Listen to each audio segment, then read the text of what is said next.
Welcome to the Ska History Hour with your hosts, Jose Rojas Hello. and myself, Daryl Rubio, wherein the purpose of this channel is to spread awareness of ska music and its subgenres to the world. Our guests today are members of the Texas ska band Los Skarnales.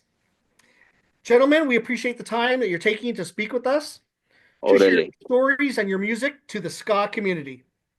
Please introduce yourselves and tell us what your role is in the band. Felipe Galván, vocals.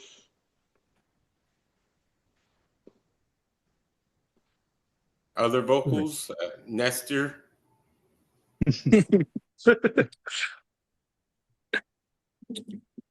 There he is. Where's that Nestor Tiburon at? Anyone else?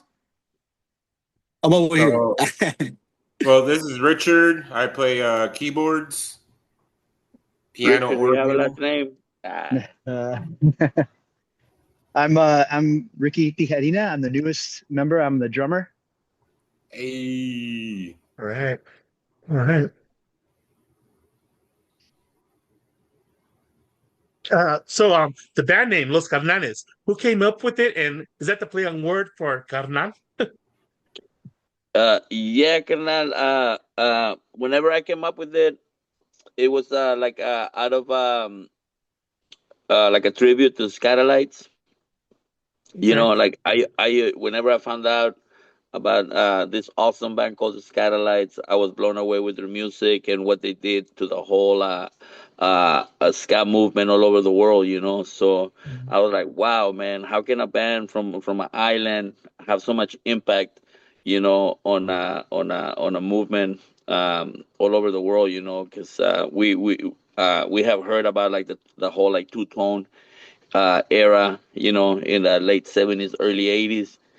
And then just in the 90s, whenever we started, you know, there was a lot of like third wave, you know, but there were a few bands that were keeping it traditional.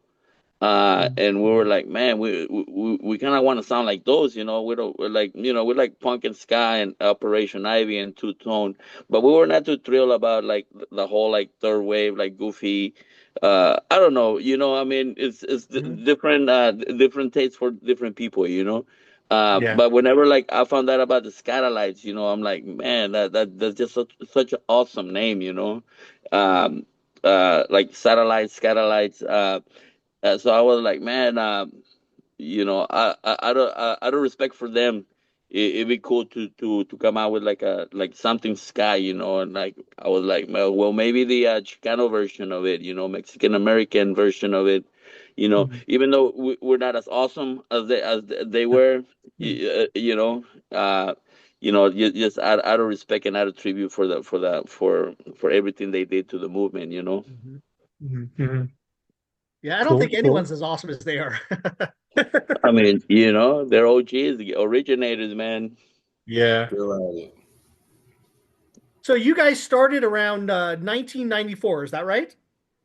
Yes, sir. Okay.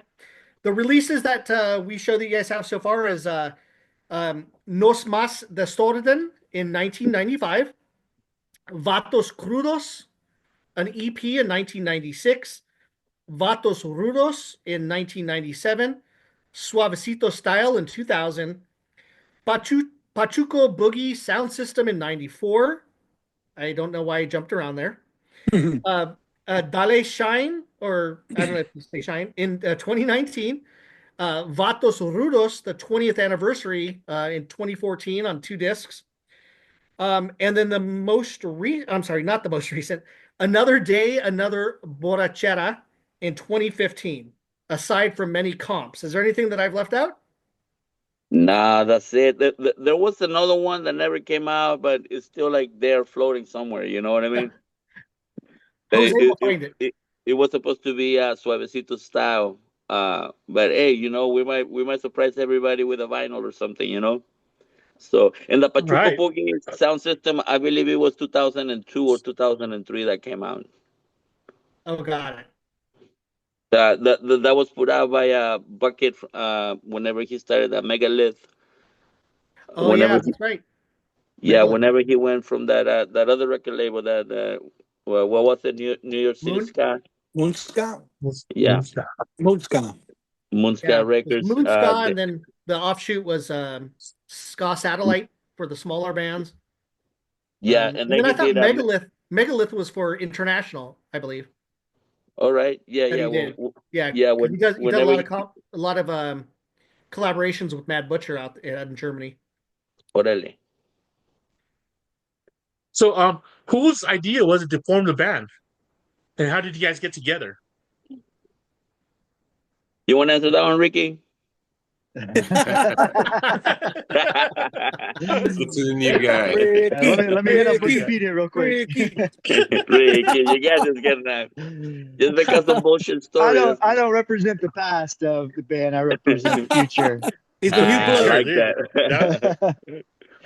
Yeah. that. So you mentioned the first tape that came out. It was called No Más Desorden. So it was like the transition from being a old punk band um, that we used to be called Desorden. So then, Mm. whenever we changed our name to Skarnales, that's whenever we came out with that EP, and that's why the name No Más Desorden, because it was like, okay, well, No Más Desorden because No now it's mas. Skarnales. So if you Makes didn't know that, sense. now you know. And yeah, the band started as a two-piece punk band. Uh, Between this guy named James and myself, I used to play drums, and he would play guitar and sing. And then he brought a bass player in, Juan Garcia, and then Juan Garcia and James brought Jose Rodriguez, which me and Jose Rodriguez stuck together for a long time before he got married. Um, uh, so for the longest time, me and Jose Rodriguez kept the band alive. You know what I mean? And Mm. that's he brought in his primo that played saxophone, and the primo brought another friend, Ricky, that played trumpet, and it just started like it became it was pretty much like a familia affair, and Nice. Yeah. and that's how it started, so it started out of the whole like rage and just wanting to do something in our neighborhood, because um, in our neighborhood over here in Spring Branch, in Houston, there wasn't much of that shit going on. It was just like, it was the '90s, so a lot of R&B, top 40 stuff, Tejano. La rap, Tejano. Tejano, which is Oh, cool, okay. but we were like, man, we want something different, Not a so. salsa. Uh, yeah, Yeah.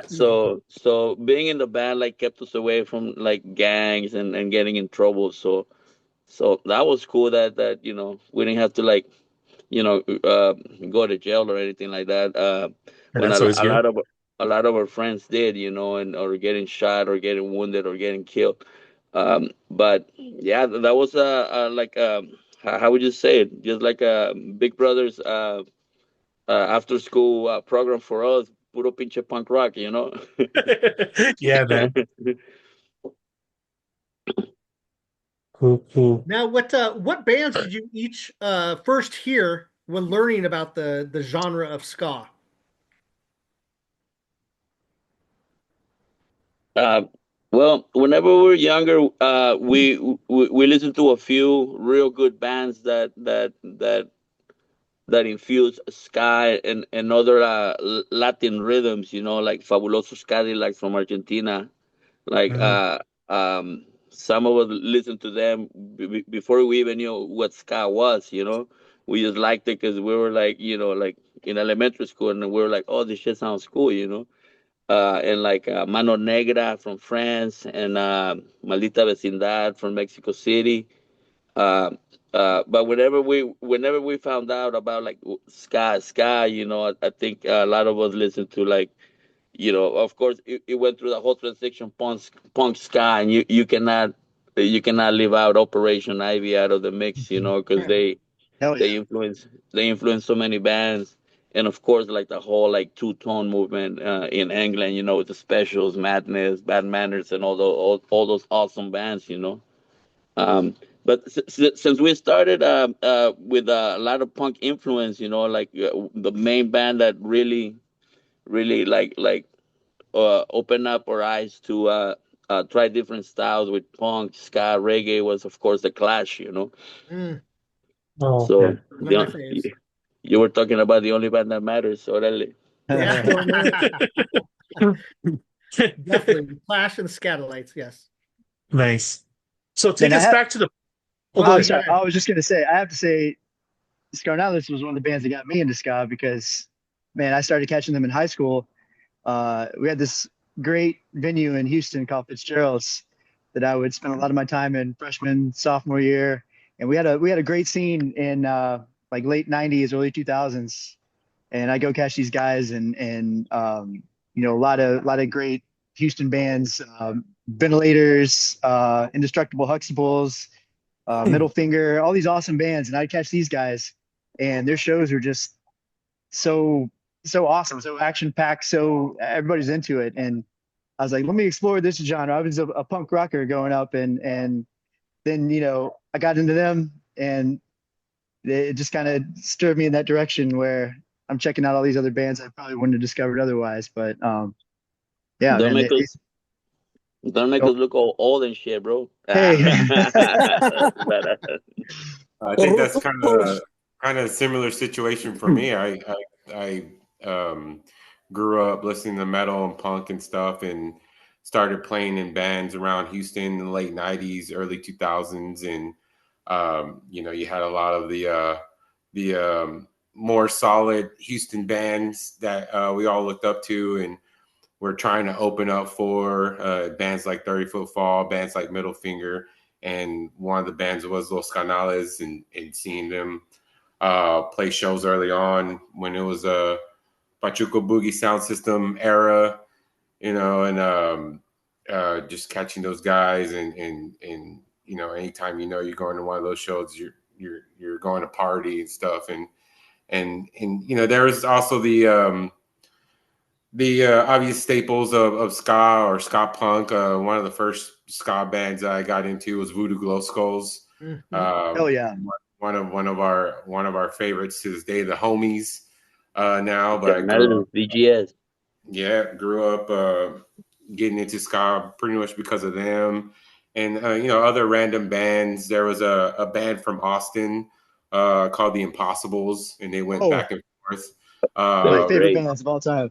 yeah, they went back and forth from ska to rock kind of a sound. But that kind of just wanted me to dive a little more into it. Rancid was another big one for me. That just kind of opened my eyes to a different kind of style, and just kept me on that path. Hell yeah. Really. Nestor, anything for you? for me, well, the Clash and Fabuloso Skylax and the Specials and later on Operation Ivy. Mhm. But man, we just loved a lot of music. We're into punk rock, rock and roll, rockabilly, rhythm and blues, everything. We had me and Felipe. Felipe used to make these badass mixtapes. One would be like all full country. The next one would be like rancheras. And you know, I would make a ska tape and then a punk band. But then he'll get creative. He'll get you know, uh, there was always a good mix. Like it was never boring with the mixtapes. We enjoyed the boombox and mixtapes. Man, that was the best era. It was That's Pandora we got before the Pandora. boombox Before done. Pandora. Yeah, that Hell yeah. exactly that one went in a couple of tours. That Felipe's mom found the boombox when we were younger, and man, that one was a road dog. Like it went everywhere with us. Yeah, that's awesome. Nice. Nice. Now take us back to the first jam session. What was the spark that convinced you guys that cumbia, ska, and punk fusion could work? Well, uh, I guess we didn't know it was gonna work. We were just like, "Fuck it, let's do it." You know what I mean? just because like cumbia has that beat, has that dancing beat, kind of like reggae, if you don't know anything about reggae and you hear it, it's gonna make you want to dance, just like Mhm. cumbia's the same way. And that's one of the I remember, like, Nestor was talking about a mixtapes, and I did on one side I did nothing but rock steady and reggae, like Jamaican original roots on one side, and on the other side I did vallenatos and paseos, and cumbias, and They both I had the would heavy cumbia, the heavy bass, no? yeah, yeah, they have that That heavy heavy bass, and bass. it makes you dance. And I remember, like, just jamming it out everywhere we go, and I would jam it out whenever I would shower. And like with the shower, you can't really hear what side it is, and like I be showering, and I be listening to the mixtape, and I didn't know if it was like the rock steady side, or the cumbia side, or the reggae side, and I'd be like, wow, man, it's fucking beautiful, how, like, without like knowing what it is, it's fucking awesome. Yeah, So that's cool, man. uh yeah, a lot of bands, well, a few bands that kind of like made us told us like it's okay to do it, also was like, I know this band doesn't get a lot of credit, but Auténticos Decadentes from Argentina were already mixing like the ska and the punk and the tropical and the cumbias, So whenever they did it and I heard it, I was like, man, that's badass. But Mhm. it's weird because all these bands that we look up to, that we're trying to simulate the sound, like it sounds nothing like they do. Just, I don't know, because maybe we're not that good of musicians, or just because we have that Houston, Texas twang. I don't know what it is, but that's the beauty of music. Every region has their own little style. Like, Mhm. like Califas has a bunch of awesome bands. And unfortunately, some of them sound too much alike or whatever. But even in LA, depending on what part of LA you're from, you have your own style, and that sets you apart from everybody else. So I think that's True. that's badass, and I think that has helped us to, like, that people like it, not because it's real good, but because it's different, and we just give it a different twang or whatever. Mhm. Yeah, cool, cool. Daryl? So I know you guys touched on some of the older bands. I come from the a 90s scene, early 90s scene, so I did deal with a lot of these bands, including you guys in your area. The bands that I know about, some of you guys do too, were the Grown Ups, The and these grown are ups just from Texas. It could be other parts of Texas, I but think the they're Grown from Ups, Dallas, Fixed Idea, El from Paso. El Chuco, from El Yeah, Paso. yeah, we're good brothers, the man. Suspects, The Suspects, our Yeah. brother Chewy. Chewy, he's in a band, and he used to play with the Suspects. I mean, with the Suspects. Yeah, Gals Panic that turned into Missile Oh, Command oh, as they well. were awesome. Yeah, oh, from they were Austin. great. I've actually booked Missile Command before.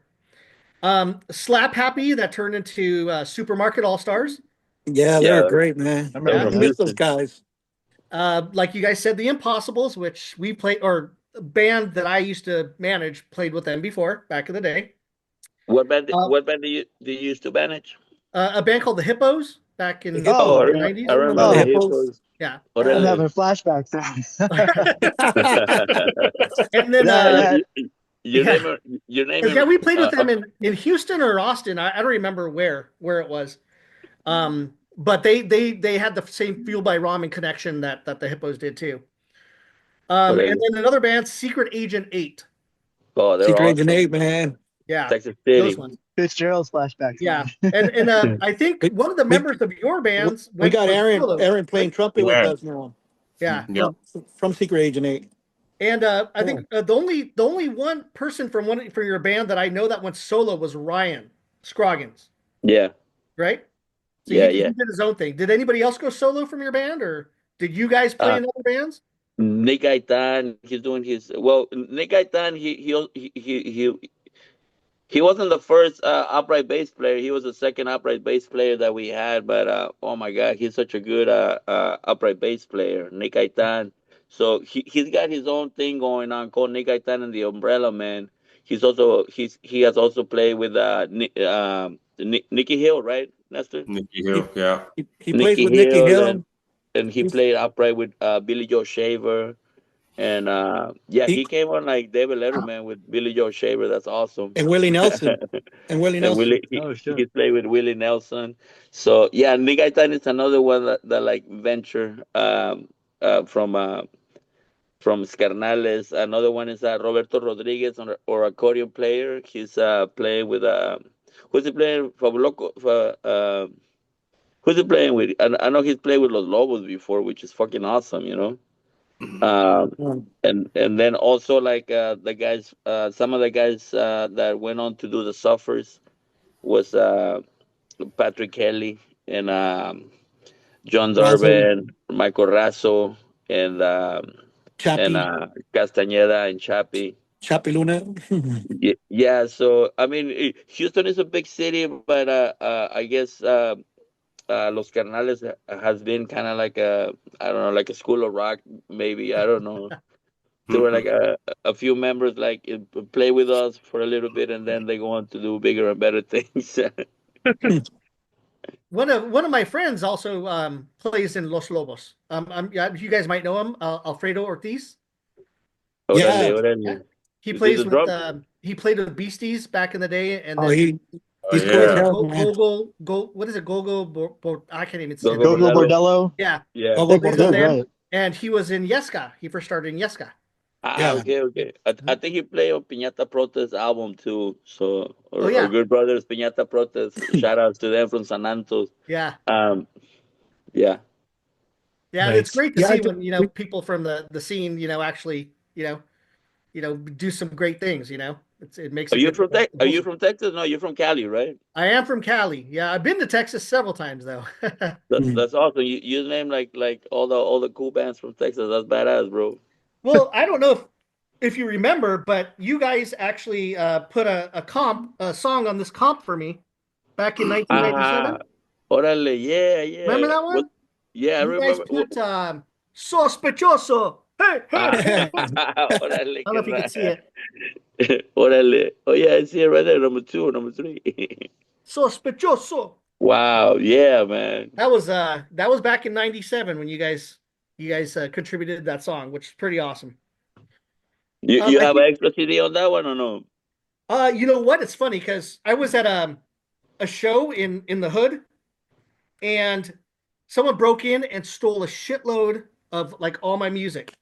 Ah, chingado. And I haven't pressed this in forever, I got because you. yeah, the contract expired anyway. So, Yeah, yeah. but no, I don't have any more. I have two. I think I have two copies, and that's it. Jose doesn't even have a copy. No, I don't have a Ah, copy. pobre Jose. It's all right. He Yeah. doesn't. He doesn't like physical media as much as I do. He likes some of it, but I actually lost a lot of my physical media of the ska music when I went overseas and I left my music over. But yeah. But No, anyways, hombre. yeah. Hmm. But so you guys call yourself Bato Rudos since the early days, right? How did Yeah, that Yeah, yeah. nickname start? How did it that was like nickname saying Root start and Boy. what does it mean to you now? It was also like another shout out to the Jamaican Rude Boy. Like if they had the Rude Boys in Jamaica, where they're like gangster, like 3-button suit, skinny ties, and then playing ska. We're like, well, let's do the Chicano version of it, Vato Rudo. It's everything is a Chicano version. Yeah.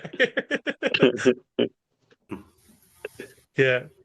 So how do you decide when a new riff leans more towards like cumbia, rocksteady or punk and then keep the cohesiveness of the song? Go ahead, Richard. You're the musician. I mean, it kind of just flows.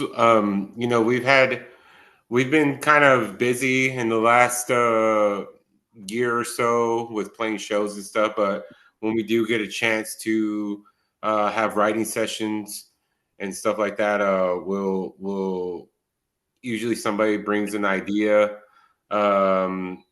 to the session, and it can kind of start off one way, and we'll work on it a little bit, and then we get ideas and inputs from other members, and it kind of starts adding in different flavors and stuff like that.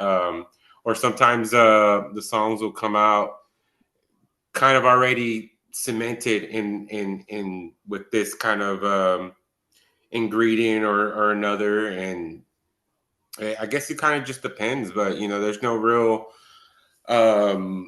formula or anything. At this point, when we were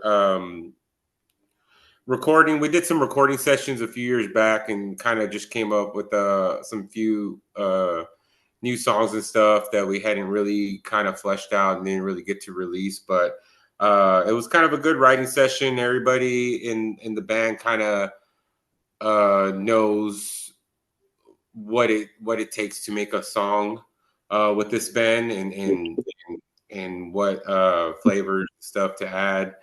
And it kind of will start with the riff, or it'll be more of a fleshed out idea, just whatever anyone brings to the table. Yeah. So in other words, there's no set chemistry. There's no set plan. Just wherever the song take us. Sometimes like I might have an idea for a cumbia song. It comes out to be like a rockabilly song. Which is cool, man. I mean, whatever everybody feels, that it should be. That's the route that we go. Without taking it too extreme, like techno or anything like that. Not yet, not yet. Hey, y'all know I'm a techno drummer, right? That's where I got my roots. Get it, carnal. Get it for the remix. We're gonna have a lot of Daft Punk covers. Let me tell you that. Oh shit. That's funny. Yeah, it'll get kind of fun sometimes. We'll sit and work on a song for an hour or two, and you got anywhere from 8 to 9 members, sometimes 10 members in the band, and it's just all kinds of different ideas coming in, and for the most part, that's great. That's awesome, because that's how these songs get made. Sometimes it's a little like, whoa, it's all these different ideas coming in from everywhere. But like Felipe said, there's no set formula or anything. We just come in, jam them out. Just go with the flow. Yeah, and luckily for this band, the musicians that play in this band are some of Houston's top musicians that, like Felipe said, Felipe can just come with an idea that he had in his head and kind of hum it out, and we'll just go from there, and the horn section will come in and just start laying these sick horn lines down, and it just kind of can build from there, Because they're bad motherfuckers, that's why. Let's do a mambo. As a new guy, I'm definitely blown away by the musicianship of everybody. You got, Tristan's a sick guitarist. Just everybody is just above and beyond musicianship. It's amazing to be in a band with these guys, because it makes my job a lot easier, and especially coming in and being the new guy and trying to, my first thing is learning all the new songs, or learning all the songs, their catalog. And the next thing, I'm looking forward to is the creative process with these guys, because they're just on another level. And, which is crazy, going off of what Ricky is saying. When we were looking for a new drummer, like last month, we put out the call for drummer auditions, and we got, and finding drummers is like the hardest spot to fill in a band for some reason. And when we had the last drummer auditions, we were lucky enough to have 3 awesome drummers to come and audition. And it was a hard call, man. They were all so good, Yeah, it was a great atmosphere, with everyone being there, drumming and cheering each other on and stuff like that. But it just, it just goes to kind of like what Philippe said. It just goes to the fact that this band has always been fortunate enough to have really top-notch players. Yep. Top notch. I like that. Top-notch. Top Have you guys notch. have you Nachos. guys ever seen that movie Whiplash? Whiplash. Yeah, yeah. That's a Was crazy it movie. was it like that when you had the three drummers and Felipe's like throwing cymbals at him and No, but should have been. It was No, stressful. maybe It was definitely. It was felt like a drum off because I was faced with the competition and we're all just drumming in front of each other, and it was like, wow, we're throwing it. I felt like Gladiator or something. I'm throwing in. it was interesting for sure. No, everybody had great chops, and there was great talent that came out. I'm just honored to have gotten the spot because man, it's just an honor. These guys are legendary, and it's great to be a part of it.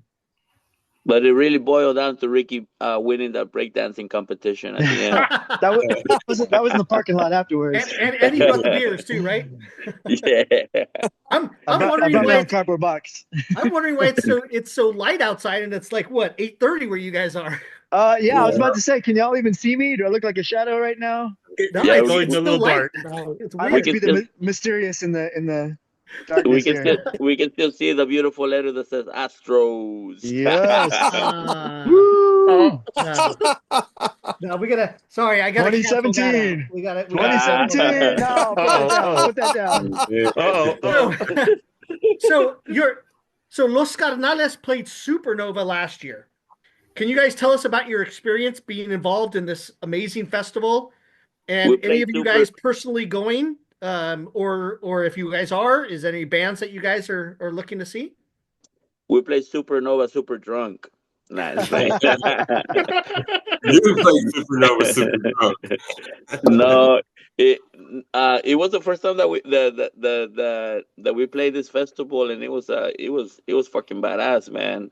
Um, Was. I had to like I don't know bother people for a Tim's number and email, but I finally got it, and then I ended up hitting him up, and he was like, I thought he was gonna be like, "Nah, leave me alone. We don't know who the fuck you are." But Mhm. he was like, "No, I've been wanting to like get a hold of you guys." So I was like, "No shit, well let's fucking do it." And it was a done deal, and it was amazing, brother. It was like, man, congratulations to Tim and the rest of the crew. Jose, you were there, Yes, like yes, I nobody was. been Oh there. my gosh, the crowd, man, from the crowd was just like the pit was going, everybody was just enjoying. Like I asked everybody, hey, who would you love that day? And everybody was like saying, Los Skarnales, Los Skarnales, That's badass, man. awesome. Oh yeah, Wow. man. It was great. It was great. Yeah. Yeah, we were blessed to be able to do it, and yeah, man, much respect and much props to everybody at Supernova for putting that awesome event together. Mm-hmm. A team that, Yep. and it's like like it's a whole production. Everybody pitching in, everybody like doing it like a familia event, like just Yeah. taking care of the bands like family. It was amazing. Thank you guys so much. But shit, this year is gonna be Desorden Público or Mm. Carnales from Venezuela are gonna be Yep. there. So we're Yeah. excited for them, man. They're gonna tear it up, bro. They're one of the first ska bands that I listened to and influenced us in a lot, Yep. Desorden Público. Fucking awesome. Shout out to them. Orale. Isn't Yeah. This Granados, Los Pies Negros are from Venezuela as well, right? They're from They're Puerto from Rico. Puerto Oh, got Rico. it. Okay, that's right. Yeah, Because they but were they're early also on. yeah, but they were like one of those bands that were doing the whole Latin sky, at Mhm. the time where like that was awesome. Yeah. They go by Negros Vivos now. Oh, do they? Okay. Yeah, the original singer. Actually, mm, the guys from Inspector have a side project called Capital Sound, and they just put out a Pies Negros song, and the singer comes out in the video. the It just came huérfano, out the, like 2 weeks the ago huérfano Arrudo or weeks ago. Man, it's a killer video. Y'all should check it out. is Great badass. guys. Capital Sound. Shout outs to Chuy Arriaga and everybody from Monterrey. Orale. Yeah, there was a lot Little of the Pingüinitos. Latin bands like early on, like Banana Boats. I don't know if you remember Banana Boats, Oh yeah, yeah, they were um, badass. They're from Los Spain, like no? Scarapalos or something. Um, Los Scarabajos, Scarabajos. Something like that.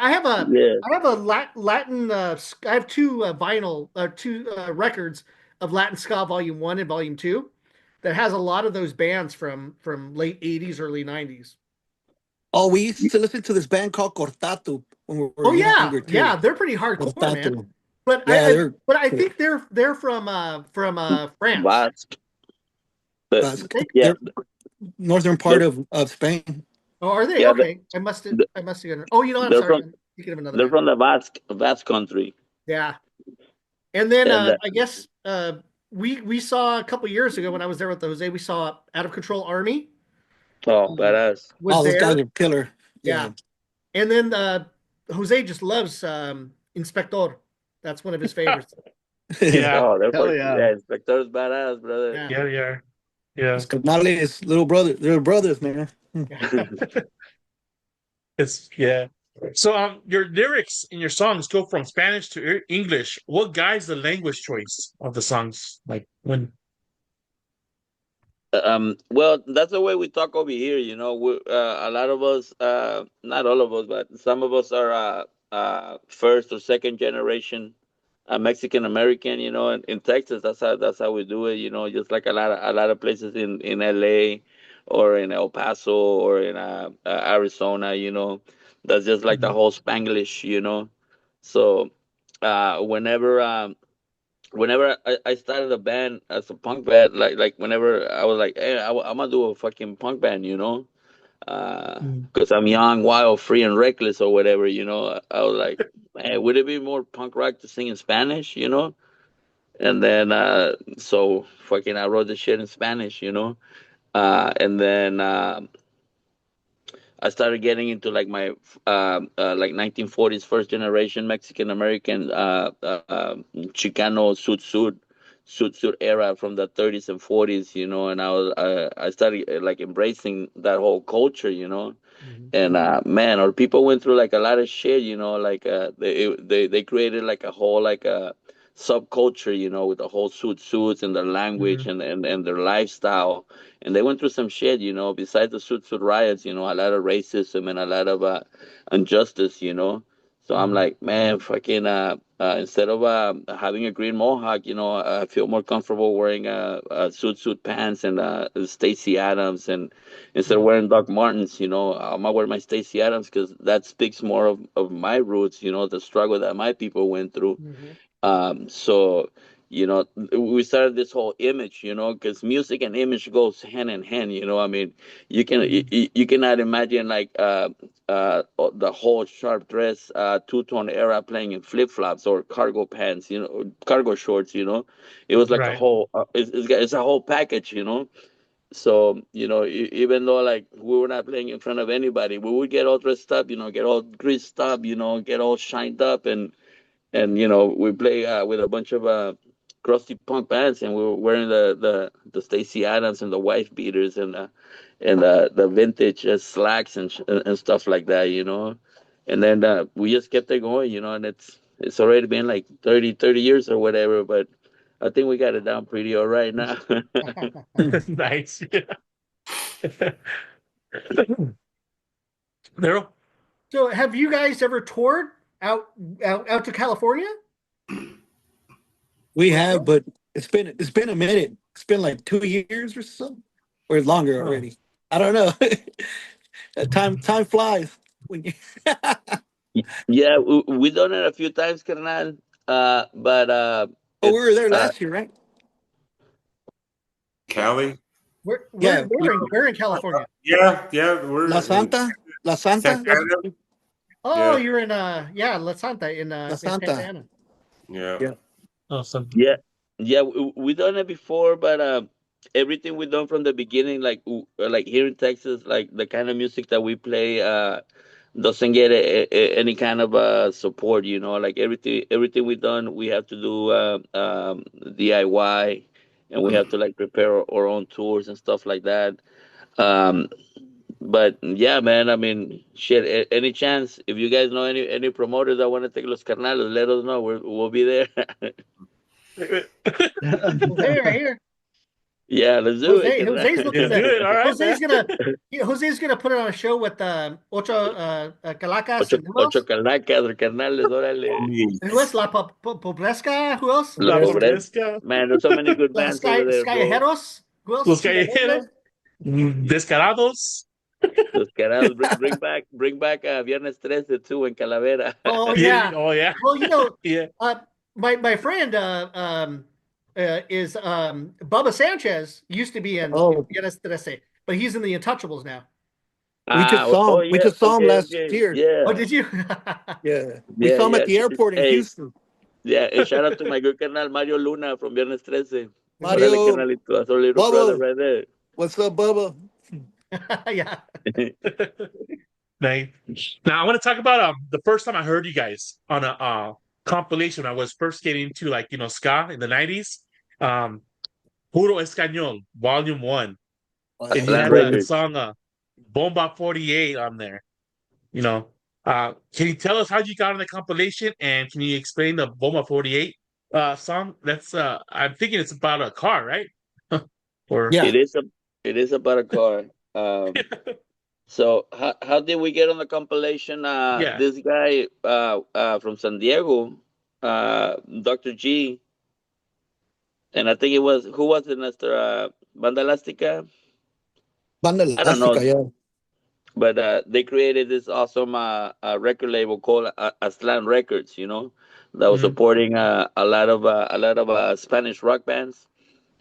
Was Uh, it Quince Letras? Wasn't there? I think I'm so. trying to remember. But I think like their the main one was like real like kind of like Poppy, Pastilla or whatever. Mhm. But then they started supporting like more like underground bands, and they put out Puros Cañol and Los Ponqueros, and they hit us up, and we sent them that track, and that's how it was put there, And Uh, the song it is about a 1948 Chevy Deluxe, Órale. So as a matter of fact, it's on the in the back of the that's a 1948 Chevy right there on the. Okay. Yeah, I But love that song, man. I órale, mean, Bomba 48, Bomba yeah, 48. carnal, órale, From like good back in the time, days, you know? Yeah. Yeah, Love it. and at that time, whenever we wrote that song, not a lot of bands were writing about cars, But Mhm. since we were getting a lot into like roots, rockabilly, and John blues, they have all those songs about cars, and we're like, man, let's do the Chicano version of it, Yeah, all time. Rocket '88, and all those awesome songs. Mhm. So so that's how the song came about, and yeah, it's a fun song, bro, It is, and bro. I think it's a good staple because that one mixes like the whole ska and rockabilly and surf of what we were doing, So when kids heard it, they heard something different, and they identified with it, and they were like, "Well, I don't really like ska, but I like rockabilly." But I like this guy. Well, I don't like rockabilly, but I like ska, but I like this guys. So it's like, hey, quit fucking around. Music is music. Just fucking have a good time. Then Yeah, it was yeah. good because we were mixing all the bands too. We would have ska bands, rockabilly bands, and punk bands all together Reggae, in one cumbia. show. Oh, yeah.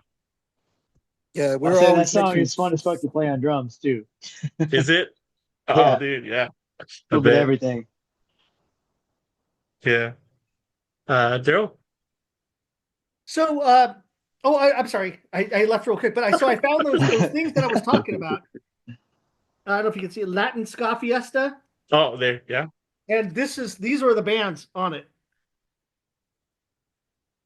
You guys, Doctor Calypso, Scatala.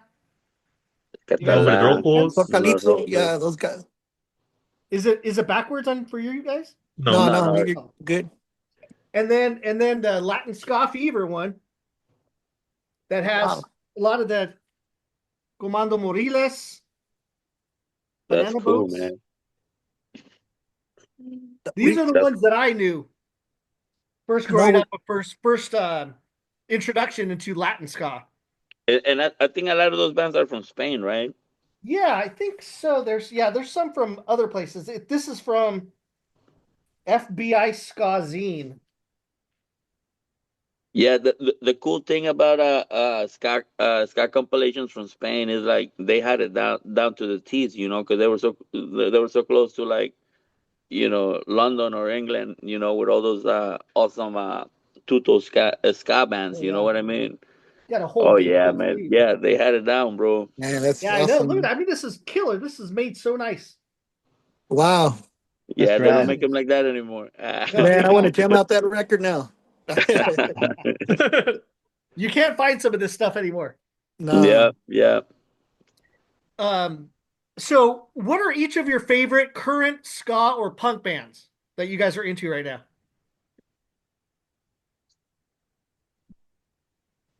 Go ahead, Ricky. That's Here we good. go first. So, man, I'm in this phase right now. I'm reverting to a lot of high like this being in this band is kind of sent me on a time machine back to high school, early college. Man, I'm jamming a lot of like MU330, Suicide Machines. Nice. Even like I remember like maybe eighth grade or ninth grade, I had the Bucko Nine, their first album. Um, Man, and when I feel a little bit cheesy, I put on some Real Big Fish or some Aquabats. Um, yeah, ME330 kind of paved. I got into so after high school and college, I kind of got into. I turned into like an emo math rock kid, and ME330 was a really good. They're really technical. They're kind of mathy at times, but it wasn't just straight up 1 2 3 4 sky. It was a little off, and I love that about them. Their best But album is Crab Rangoon yes, by yes, I was far. gonna say yes, Love that definitely. album. Yeah. I want to kind of piggyback on what Richard said. Impossibles is one of my favorite bands. I love their ska stuff. I love what they turned into after ska, and that it's kind of like indie rock or whatever, but they have the same songwriting, the same feel, Mhm. the same like half step progressions. I just love those guys. I got to hang out with Rory a lot when I was playing in some bands. I went to Texas State for a little while, so he used to. I lived in Austin, and they used to pal around in San Marcos and Austin, and we played some shows and talked a lot. But I'm really stoked. Slow Reader is his project with the other lead singer, and it's very chill, very emo, but I still love everything that has to do with Impossibles. They're just all around great. Yeah. So I'm just kind of I'm not too much into new stuff right now. I don't know. My daughter's really into the Interrupters. Mhm. I took her to her first concert. It was Aquabats. Felipe actually came up on stage at that show at the House of Blues in Houston. Oh, my Did little he boy dress up Johnny like them? J. Yeah, Did yeah, you yeah. It dress was up like in the Alcabat suit too? No, no. The Agrolites did that banana song from my Oh yeah. Yo Gabba Gabba, and my yeah, Mijo, my I think he was 5 at the time. He uh he got on stage and sang it with them, and that so was my awesome. yeah, my Mijo, little Johnny Jet, he gets on stage and he performs too, and also Richard's little boy Luca, he gets on stage too. So I mean, it's good times, you know. That was awesome just to see out there. But yeah, I was honored that my daughter's first concert was the Aquabats because it just comes full circle for me. It's like Yeah. she's getting into all the stuff I was into, when I was young. So, but yeah, that's about it. Yeah, Jose and I we just saw them a few months back for their 30th anniversary. Mhm. That's badass. Of the first couple albums, yeah. And we interviewed Christian's brother And we, Parker with Go Go 13 last week. Was it last week? 2 weeks ago. yeah, something like that. Yeah, Something like that. couple Yeah. weeks. Yeah, Yeah. yeah.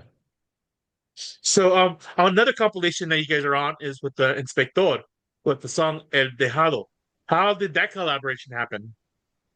Man, that one was fun as hell.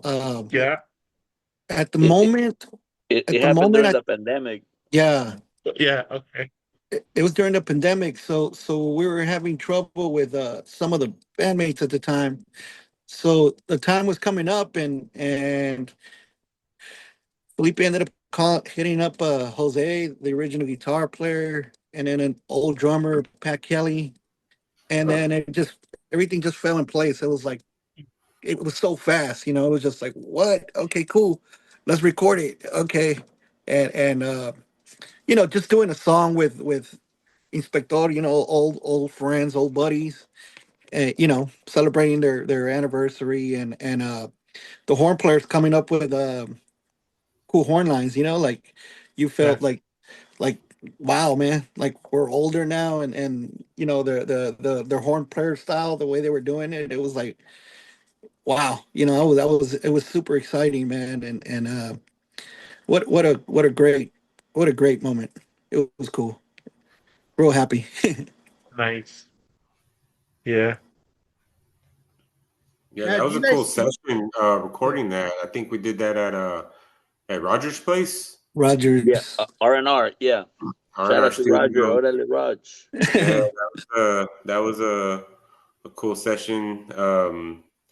Getting to do that, and you know, like Nestor said, you know, there's it's one of those things because you know Skarnales has done covers before, but we don't ever necessarily do straight covers. You know, We we'll we let have we, we go. have to fuck them up. Yeah, for we lack we of have to better change them terms. up. Yeah, change it up a little bit.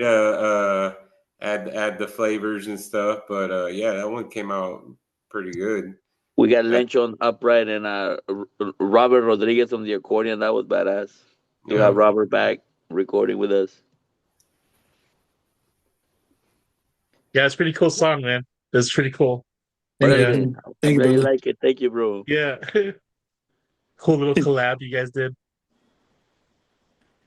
Now, do Good time. you guys have toured before? We already know. So, do you guys have anything wild or crazy? Any stories that you have to tell us?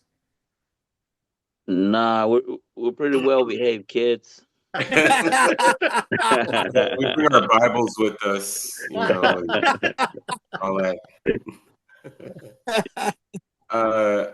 Nothing too crazy. I've been in the band for about 8 years, and you know, I've heard about the crazy stories in the early 2000s and so on, since I've been in the band, everything's been it's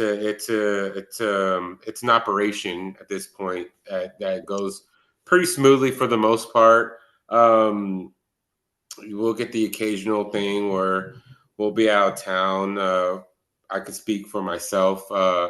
Sometimes I get a little too inebriated and get lost, and I'll have some, you know, band members start looking for me, and Where's Waldo? Where's Richard? Auto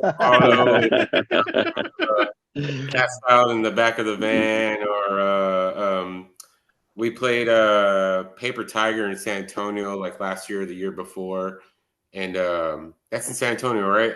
Paper San Tiger, Antonio. Yeah. Horton Heat, and they have they have an old school 1960s something RV in the back parking lot, and it was kind of in the middle of winter, and there was a birthday celebration going on across the street, and after the show everyone's going hanging out across the street, and I'm The like, after you know, party. yeah, after party, and I was getting a little too getting to my point. I'm like, man, I need to go back to the van and just kind of hang out and chill, and I get to the van and it's locked, and I'm like, I gotta go across the street and find the keys. Who has the keys? And I'm like, you know what? The RV. I'm gonna go chill in the RV and just wait for the guys. I'm sure they'll come find me in the RV. And you know, it's all nice and cold. I'm with my jacket, and I passed out in the RV, and I wake up to like sunlight and birds chirping, and I'm like, and That's my favorite word, chirping. and I opened my eyes, and all I could do was like kind of just laugh and you know look at my phone to all the missed calls and text messages, and kind of had an Uber back to the hotel, and you know, aside from things like that, I mean, we don't necessarily. I think they got all the rock and roll behavior out of their systems. at this point, you know. But I think at this point, everybody in the band, when we get to travel and stuff like that, it's a very fortunate thing for us to do. You know, I've been playing music in bands since I was like 15, and that's, oh my gosh, that's like over 20 years ago. And to be doing it now at this age and at this kind of level is you feel fortunate to do so. And you know, we like to go out in whatever city we're in, hang out, visit certain things, go find something cool to eat. We're in Mexico, we'll go travel and check out the cool spots and stuff. And yeah, for the most part, just everyone's just kind of enjoying themselves without too much craziness, you know, just a little bit of craziness. I hope y'all save some craziness for me. That's what I'm looking forward to, is the craziness. We're too old for that now. Bitches old farts. So a lot of your songs talk about like Well, what bestiando, having a good time. And your EP, Another Day, Another Borracho, is like a pure party energy, right? Well, what's the story behind putting that EP together? Well, it's actually another day, another borrachera. Oh, Borrachera I'm sorry. means drunk. What did I say? Oh, my bad. Borrachera. Yeah, Yeah, borrachera is like another drunken day. It's like another yeah. day, another drunken day. Uh, the yeah, a lot of the songs talk about having a good time, drinking, broken hearts, this and that. Uh, Mainly because whenever people go to our shows, we want everybody to forget about their everyday worries or stress, or you know what I mean. Um, mm, Somebody was saying something about working class lifestyle. yeah, somebody was saying something about like, oh, they're charging so much money for this show, you know, and yeah, I mean, you know, like nowadays, like a lot of those big concerts are ridiculous, you know, like $1,500, shit like that, you know. But like, Yeah. you know, if you want to go to a rock and roll show and you pay like $30, $40, you know, and people are complaining about it, but you know, if you can forget, you know, or you know, if it helps you in your everyday life to forget about the stress and the bullshit, you know, that's probably the cheapest therapy that anybody can get, you know. I mean, because music, it is kind of like a therapy, you know. And I know you guys asked about like any crazy stories. That we have, not so much, you know, because we take this like, even though it's fun, good times, drinking and this and that, like we take it serious, you know. We take it serious to where like, you know, we want to put on a good show, you know. And it's real easy Mhm. to get all fucked up and sound sloppy, you know. And a lot of people like to pay for that, you know. Like, you know, if I want to go to the Pokes and I see Shane McGowan sober, I'll be pissed off too, you know. But Yeah. but I don't want them passing out and not play the songs that I want to hear, you know. Um, but you know, it's one thing with another, you know. Just as long as people can forget about their worries for an hour and a half, 2 hours, it makes it all worth it, you know. Because at the end of the day, that's what music is all about, you know. It's just a way, a therapy, a fucking therapy, you know. Not only for us, but for the crowd, for the people, you know. Let's have a good fucking time. Who's gonna say no to good fucking times, right? Right, right. Well, for the Pogues, do you have that ska album that they have? The web brother. The ska album that they put out? Oh, the nipples. Oh yeah, it's fucking badass, bro. The nipples are badass, dude. Yeah, of course, brother, man. Yeah, you gotta have that one, bro. The nipples, the nips. I think they Now, told him like, hey, you cannot name that band the nipples because it's sexist. And he turned around, he's like, no, it's not sexist because both men and women have nipples, so you know it's not necessarily just, you know, a woman thing. But that makes sense. Shemakan was fucking awesome. God bless Well, his soul. it was Cheers. this one I was talking about, the Celtic Ska EP. Oh shit! No, I don't think I have that one. Cause you're gonna have to send it to me, bro. No, this is on the phone. I don't have it myself. Oh, is that what Shema guy was singing or no? I don't know exactly. I think I'm almost positive it's a bootleg. Yeah. But it's got a bunch of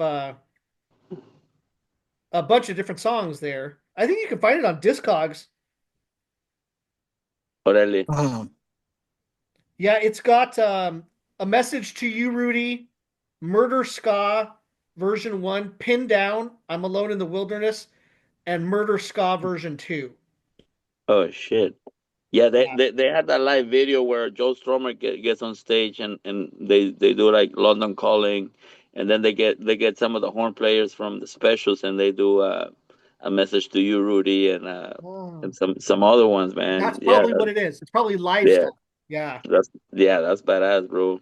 Yeah. I I still have that on VHS, man. Fucking it broke from me VHS. playing it too much. Now, the album Vato Rudos Forever, 1994, 1914, felt like a love letter to fans. How did you create tracks for a 20-year retrospective? Which one, brother? I'm sorry. What? The Vato Rudos Forever, how did you put all those songs together? Like, how was that album? Well, I think we figure like, hey, we're already 20. We're not gonna go beyond this. We're already done it for too long. We ain't got no support from no record label or nothing. And then 10 years later, we're like, man, we need to put out a 30-year anniversary. uh, no, so we put all the songs together, just so that we can uh, pack it up together for the people to hear the beginnings. On the first few songs, it's me playing drums. I don't know if you know that or not. And it wasn't that good, but hey, that was our roots, our beginnings. And you got to start somewhere. Uh, So we were like, man, we want people to hear like the whole like evolution of like how it started and how like it went about and how like some people are like, you guys should have stayed here. Why you guys change? And like, yeah, you can never keep everybody happy, But yeah, the concept was to celebrate the 20 years because it's hard. Like I always tell my mijo, because my mijo likes getting on stage, and I'm like, no, you gotta focus on school, mijo, because rock and roll is hard, and like if you ain't got no roadies, if you don't have no support from any record label, you're gonna have to set up your own drums and you're gonna have to unload your own amps and it's hard, and like, you know. So I tell my mijo, rock and roll is hard, focus on the books, cabron, yeah, So so you know, because we know it's been a struggle and it's been a sacrifice and it's been hard. That's why we want to put like the package together for 20 years at that time, and we're like, let's just give the people like, where they can pay like something cheap for a bunch of songs. So that yeah. was the concept of it, celebrating the 20 years of the hard times and give the people like a bunch of songs for cheap. That's awesome, bro. That's Yeah, awesome. man. Orale. Yeah, And are you yeah. guys are you still releasing on Pinche Flojo? Your own No, label? Pinche Flojo was like a made up record label just Yeah. to make it sound legit. Yeah. That's funny, Dave. PJ Flow. Pinche Flojo record. Yeah, 'cause that was one of her songs, Pinche Flojo. Since we know that ska does not pay the bills, what are each of your occupations, if you care to share with us? Go ahead, Uh, Gary. well, I do data installation, so I kind of just set up systems for data networks, different commercial buildings, hospitals. I mostly work in the school district, so I'm in and out of schools, collecting germs. Um, Bunch of different side hustles on the side. I got two kids to support and get them through school. I got an eldest that's in high school. He's actually both my kids play music. My 7-year-old plays music, like Felipe was saying. My 7-year-old and Felipe's 7-year-old, Luca and JJ, they're like best homies, and whenever they get together, it's party time. But They tear it up. They tear it up. tear it up. They like getting on stage with us and stuff. I got my eldest. He's 16. He plays drums. He goes to a performing arts high school and stuff. And so I just try to keep the side hustles and the day job going. Like you said, ska doesn't pay the bills.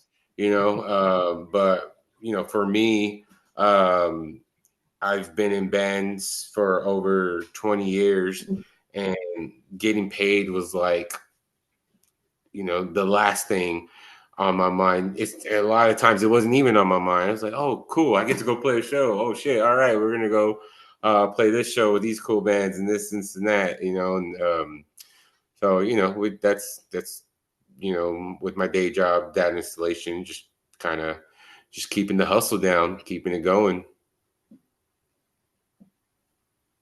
So in other words, you're an electrician. Nice playing. And, I'm playing, brother. I'm not that dangerous. I try to keep it safe. No voltage. I'm along the same lines as Richard, man. I'm a network technician for an ISP, so and yeah, money's never. I like what we're getting paid for a show. That's awesome, and I never expect it. It's just playing the show. That's all I care about, and the day job will pay the bills, but let me have fun this weekend. It's like, it's a therapy, bro. It's a therapy. Rock and roll therapy. It is. I need real therapy, but you know what? This will do for now. This will do for now. What about you, Nestor? Is Nestor still here? What's up? I think he's having some internet problems. I'm still here, man. Check him out. He's working right now. He's at work. Yeah, I should probably go check his network out. It's my day job. He's at work making tortillas right now. He was frozen like this for a second. I thought he was skanking, but he was frozen like that. Me myself, I work for a screen printing company. TNT Shirts. It's the longest running screen printing company in Houston. They've been around since the early 80s. So I work there. I'm also a barber. I'm also a DJ. I also sell vintage clothing. I also sell records. I also sell stereos at the flea market. I also Yeah. There he is. yeah. Hey, anything to do a hustle, right? Right. But yeah, Monday through Friday I do that, and right now with my wife, we're working together to do real estate and hey, whatever pays the bills, Yep. Whatever's So, clever. Yeah, rock and roll don't pay the bills; it only pays for the bad habits. Yeah. As long as you guys get paid in beer or alcohol, you guys are fine. There you go.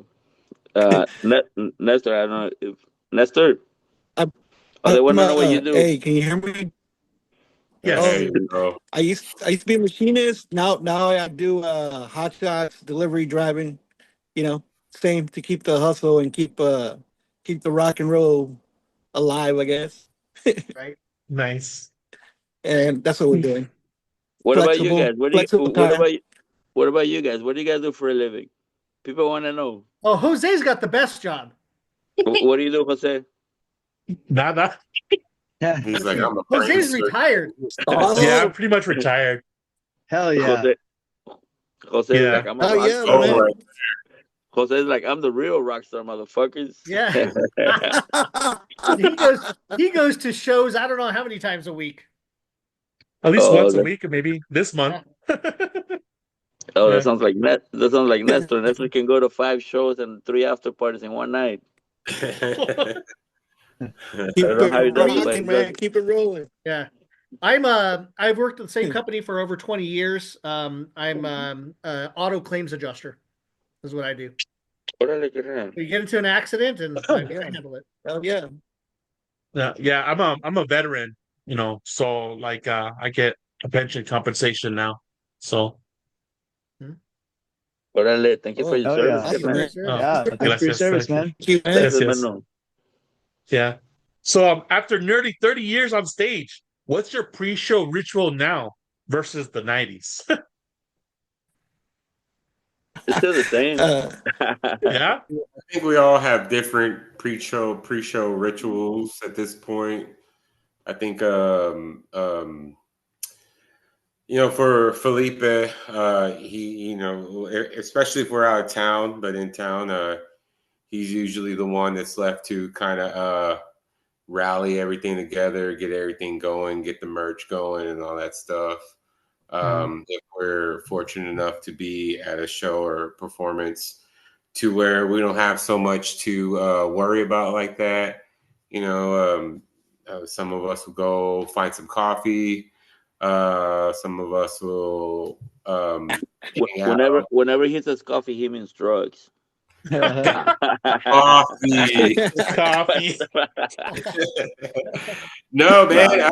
Hey, this band's got me looking for espresso shots at like 11 at night. Like, fuck, I gotta play in like 30 minutes. There's gotta be some damn coffee around here somewhere. Uh, you know,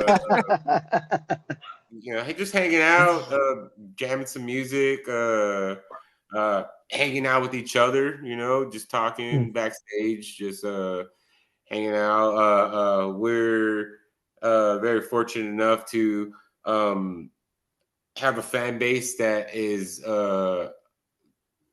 consists of a lot of friends, a lot of our friends, a lot of our homies and stuff. So a lot of that time before shows is spent hanging out with the homies, hanging out with the friends. Like I said, hanging out with each other and just having a good time, getting the vibes going. Some of us are parents and stuff, so some of those pre-show rituals involve getting the kids together and stuff like that, getting them situated. But yeah, mostly just getting the party going, which whatever that looks like. Nice. Yeah, like Richard I said, I still enjoy. yeah, like Richard said, and I never thought about it till right now that Richard brought it up.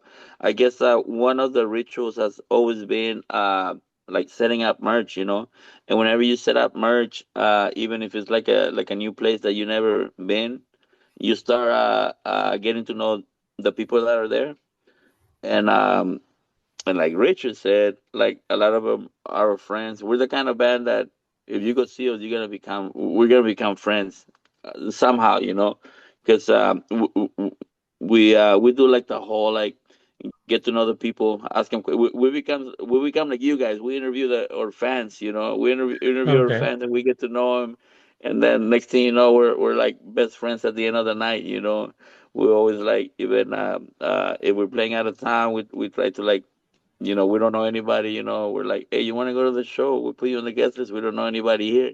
And that's how everything starts, like, so that's kind of like a ritual, like just getting to know the people that are there to see you, which Mm. is a blessing by itself, because like, especially at the beginning, we're like, oh shit, you're here to see us? Really? We're like blown away, we're like, oh, that's awesome, Next thing you Yeah. know, we've been friends for 25 years, and Nestor is Mr. Sweetheart, and he's like Los Skarnales hospitality, and I mean that's just there's some bands that go out of their way to do that, and there's some bands that go out of their ways to be assholes and just be like rock stars and don't talk to anybody and just be assholes, well, we're not that band. We're the band that just gets along with everybody, and we try to get to know the people that go see us. So that's kind of a ritual. Maybe Mm. in the early '90s we were worried about getting drunk or getting fucked up, and now we're worried about not getting drunk and getting fucked up. But how do we do it? Because like friendship. Hey, let me get you a shot. Let me get you a beer. And sometimes you feel bad that to say no. But Mhm. sometimes we do have to say no and be like, no, maybe after the show, maybe But most of the time we do take that shot. But mainly, yeah, mainly just hang out with the locals and or the bands, the bands that we never play with or whatever. Get to know them and create a relationship with them. Hmm. Because at the end Mhm. of the day, we're gonna end up like looking after each other. They're gonna end up like looking after us. To book shows in their city and vice versa. It's just like the Mhm. whole punk rock state of mind. Hmm. Cool, brother. Cool. Yeah, I still enjoy getting there early and checking out bands, getting to know people, just being in the room, Mhm. uh, cotorreando and just hanging out. Yeah, It's that's what thing that's we what's love cool to about do. traveling. That's what's cool about traveling. Checking We out always every DJ has, a little surprise you with different music. A lot of cool stuff, man.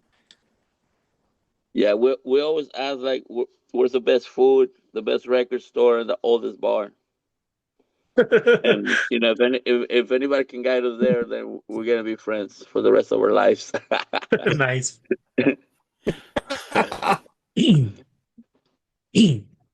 So finally, my last question. Picture Ska History Hour viewers discovering Los Skarnales for the first time. Which track should they queue up and why? Ooh. Ooh.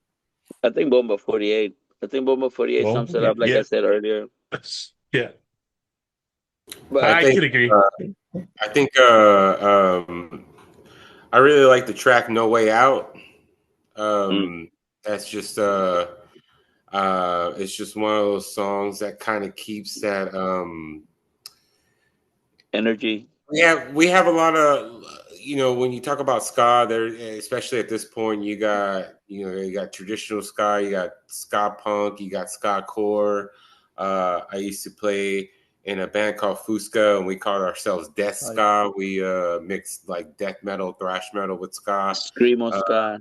yeah, you got all kinds of different elements, and I Mm. think for some reason, No Way Out is it kind of keeps that traditional kind of vibe with the sound and the chords and the notes and all that, It's but it's that. got that punk rock feel.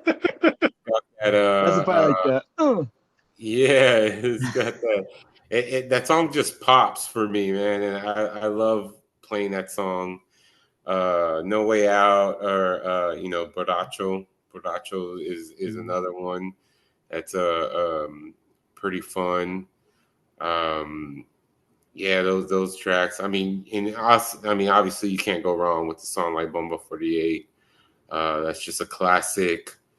That just kind of describes everything that Skarnales does.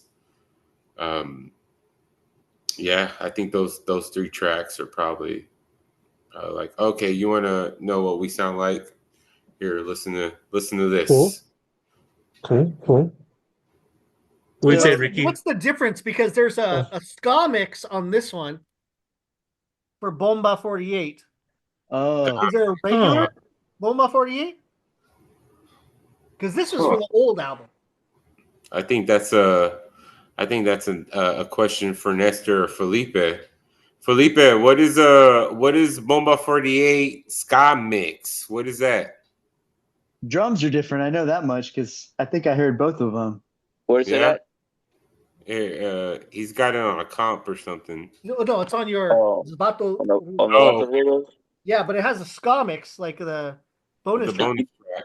You know what it was? I think we had put it out different on another compilation. Oh, got it. hmm. Yeah, So and it's I kind of think a I different think that version. I think that ska mix is different than the one in the video too. Because I think the one in the video we have an upright bass, Hmm. and this one's electric bass. Oh, Huh. So you got the But ska mix, and then you got the techno mix. oh shit! there's a techno Oh mix. Oh, shit! Oh, here we go. I think that's oh, is that Oh wait, Tejano techno Retro mix man? coming soon. oh. Mira nada más. The So Rough Boy has a Tejano retro mix. oh, Oh yeah, that's the Spanish chopping it up. version. I don't know if my choice is the deep cut, but I all dressed up. I love that song, man. That It's song real. rips. Yeah. It's real sneaky. It's real like just riffy. It's just it chops the little intro and everything. The bass line for the intro. Yeah. That's my. I'm not sure if it's deep cut or not. I don't know how often y'all play that because, well, you know. But I think we play that one pretty often, man. That's a you know, you got the ska kind of borderline reggae breakdowns, you got the punk vibes, you it's got got a little bit the of everything, right? Yeah. ska vibes, yeah. That's my favorite so far. You Nice, got nice. the gang vocals Yeah. in Skarnales songs are also aside from like the horns and the keyboards and the guitars, there's a lot of gang vocals and stuff like that that kind of make these songs pop as well. Mm. What about you, Jose? Me? My favorite song, Mobile 48. Eso, carnal. You know it, Órale. buddy. Come Órale, on. Jose. Are, Yeah, are, man. are Can't you go going to be wrong at a with that one. Supernova this year? Yes, I will be there. Are you gonna be there Uh, too, or what? we're trying to go. Tell Tim to hire us. Oh, he's still announcing. Last Has he minute. announced it yet? Maybe. Man, You never know. that lineup this year is sick, dude. The Flatliners are on it. Less than Hmm. Jake. Less of Jake. Ooh. Catch Less than 22. Jake's on it. All Catch right. Catch 22. 22. Man, yeah. Fucking playing, play my I'm little buddy with the game. very grateful that we played last year. The lineup that we played was super intense. We played with Inspector was on the bill. Frail, the ska band from Japan that has like some of the members from they're kind of all over the place. Five Iron Frenzy played last year, which I grew up listening to Five Iron Frenzy. So when I saw that they were going to play, I was like, man, that's awesome. They're like a Christian ska band. Our And carnales from Jersey were there. Hub City Stompers, what's up? yeah. Oh yeah. Agrolites were there too, weren't they? Oh Yeah. my God, man. Agrolites are Agrolites. there. Yeah. Chris Yeah. Agrolites Murray, Slackers. the Slackers. Roy, Yeah. And it was kind of cool Royales. going back to Supernova Fest last year. I grew up listening to some of these bands, Big D and the Kids Table. Yeah. Woo. But I saw Five Iron Frenzy playing, and that was like a band I listened to in high school. And so we played our set, and it was like an amazing one of the best sets I've ever played with this band. And somebody comes up to me after the set and is talking and telling us that we had a great set and all this stuff. And there was a lady by the name of Leonore, and she's like, "Yeah, that was really cool. I've never seen y'all play. I've always heard about y'all, but I've never got to see y'all play." I was like, "Oh, thank you." And we play a song, Perida, where we play the song. We bring a lot of the women. We invite the women in the audience to come on stage with us and kind of vibe out and stuff. And she came up on stage and stuff, and she was just saying how the set was really cool. We did a good job. I was like, "Oh, thank you." And she's like, "I hope y'all stick around and watch my band play." I'm like, "Oh, cool. Like, what band are you playing with?" She's like, "Oh, I play in Five Iron Frenzy." I'm like, "Oh, damn, that's crazy. Like, you're on one of the bands like I'm excited to see. I grew up listening to y'all and this and that." She plays saxophone in the band. And it was just like kind of, this year, like I said, I was Where are they really from? glad to play that show, Oh, but this year's lineup, like they really they got a pretty awesome lineup this year. Yeah, she used to go by back in the mid-90s. She used to go by Jeff the Girl. That's what they called Okay, her. Yeah, she was Jeff the Girl. Because we played with them several times. I booked them here in LA. nice. Yeah, they're just great I think guys. they're So from accommodating. They're Colorado. huge. Yeah, they're huge in the Denver area. Yeah, Nice. Okay. Órale. huge. Who Yeah, did I've you been play talking. with? Actually, I've been communicating with Lenore still, Okay. for this for the interview for this too. Oh, nice. We just Tell her haven't we we just said, haven't said it yet. That's the only bad yeah. thing. Tell her we said what's up to the Yeah. whole Five Iron Frenzy camp. Hey, Rubio, Who did you play with? Who did I play with? Yeah, yeah. When I say we, it's I say my bands, the bands I managed, and I Ah, put out their órale. records. Yeah. I So used to I play But, could but, I trumpet. but well, you play trumpet? Yeah. he does, If you yeah. need a trumpet player. Órale, Hey, qué... yo, we'll That's get you in the right. rotation. Hey, how long Yeah. you guys known each other? Since 2020. We met at House of Blues in Anaheim for a Real Big Fish show, and um, Yeah. that's when he first met my friend Rich, who was Yeah. in the Hippos, and he's in the Goodwin Club now. Órale. Yeah, and so Oh, that's that's badass. Get that hell yeah, man. 25 Rich Yeah. years. play Rich played keyboards in Hippos, or what do you play in? Trombone. No, he Rich was Rich trombone. played trombone and Trombone, that's right. the Oh Moog. yeah, yeah, yeah, yeah. Yeah. So, Ah, but I now love Hippos. he's in a band that I manage now called the Goodwin Club. Ariel made it Word. huge, man. He's a huge producer now. Yeah, he's got some. My favorite that he's produced so far is Kendall Gary. It's more country though.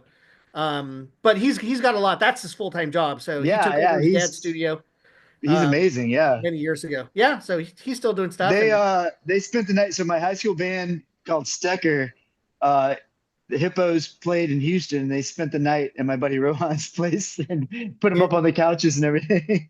what year was Yeah. that? Oh, 99 maybe? Oh, okay. 98, 99? That was after we parted ways. Yeah, Oh, yeah. Thanks for bringing that up. sorry about I'm just kidding. that. No, Vomitado, it was mutual. Osar. They were getting too big for me. I still had the record label and two other bands I was managing, and I was tour managing too, so I was on the road all the time. Yeah, I I think couldn't it's do. right before Heads Are Gonna Roll came out. I think it was Yeah. like So yeah, forget the world era, I guess. yeah. That was the album I put out. That one.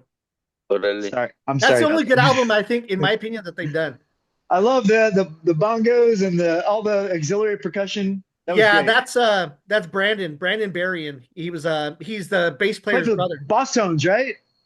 Yeah, Didn't no, Roman, the sax player. Okay, Yeah, sax player. Sorry, yeah, yeah. that's right. Roman actually quit on our first tour in '97. He quit in when we were in New Orleans, and then the next year he starts to play with the Bosstones. So Wow. yeah, Sorry to bring up all these. so that was that was memories. good. It was a good move for him. My bad. But I keep in touch with all the guys because the other trombonist, Danny, he's Billie Eilish's manager. Oh, Um, nice. and Ariel, the guitar player singer, he's got a few Grammys that he's won. Yeah, yeah. He's produced Haim, Vampire Weekend, Madonna, U2. Yep, yep. He got a Órale. Grammy Which for is crazy. That's crazy album. from Yeah, yeah. So going he's from done a hippos to lot. that. So I talk to those guys periodically when it's been so hard to get them to do this. So I don't know. It's weird. But Rich is who I talk to the most just because, I deal with this band all the time. So That's awesome. yeah. Cool Órale. guys. Cool guys though. And it's good to see everyone's, still kind of in the scene, but not really. James, the bass player, and Lewis, the trumpet player. Lewis said, yeah, yeah. Yeah, they have a company where they work together where they do soundtracks for movies. Oh, All wow. kinds of different movies. Yeah, so that's their job there too. The drummer Kyle moved to on the East Coast somewhere. He's a really good drummer too. He's Yeah, like, yeah, I love his fills and everything on Heads Are Gonna Roll. Like he's smart drummer. yeah, yeah. They're all great guys. They're all great guys.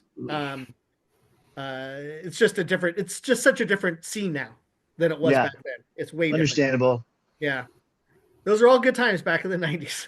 Anyways, Full sorry. of good times. So going back to the 90s, back in the day around then, comps were a very big deal for learning about new bands. Did It you guys was, feel man. like your band gained more exposure from being on these types of compilations? Yeah, for sure, brother. Yeah. Yeah, especially that Punko Ska one. Especially that one, carnal. Never heard of it. Sospechoso. Yeah, because Moonska Records had that Skarmageddon. Yeah, Skarmageddon.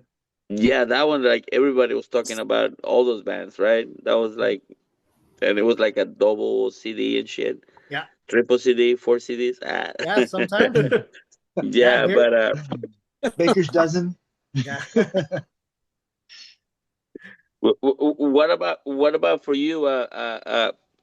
Since you were running that record label, bro, how did the compilations do for you, Uh, Rubio? I started in this one, Stiff Dog Records. I started in '95.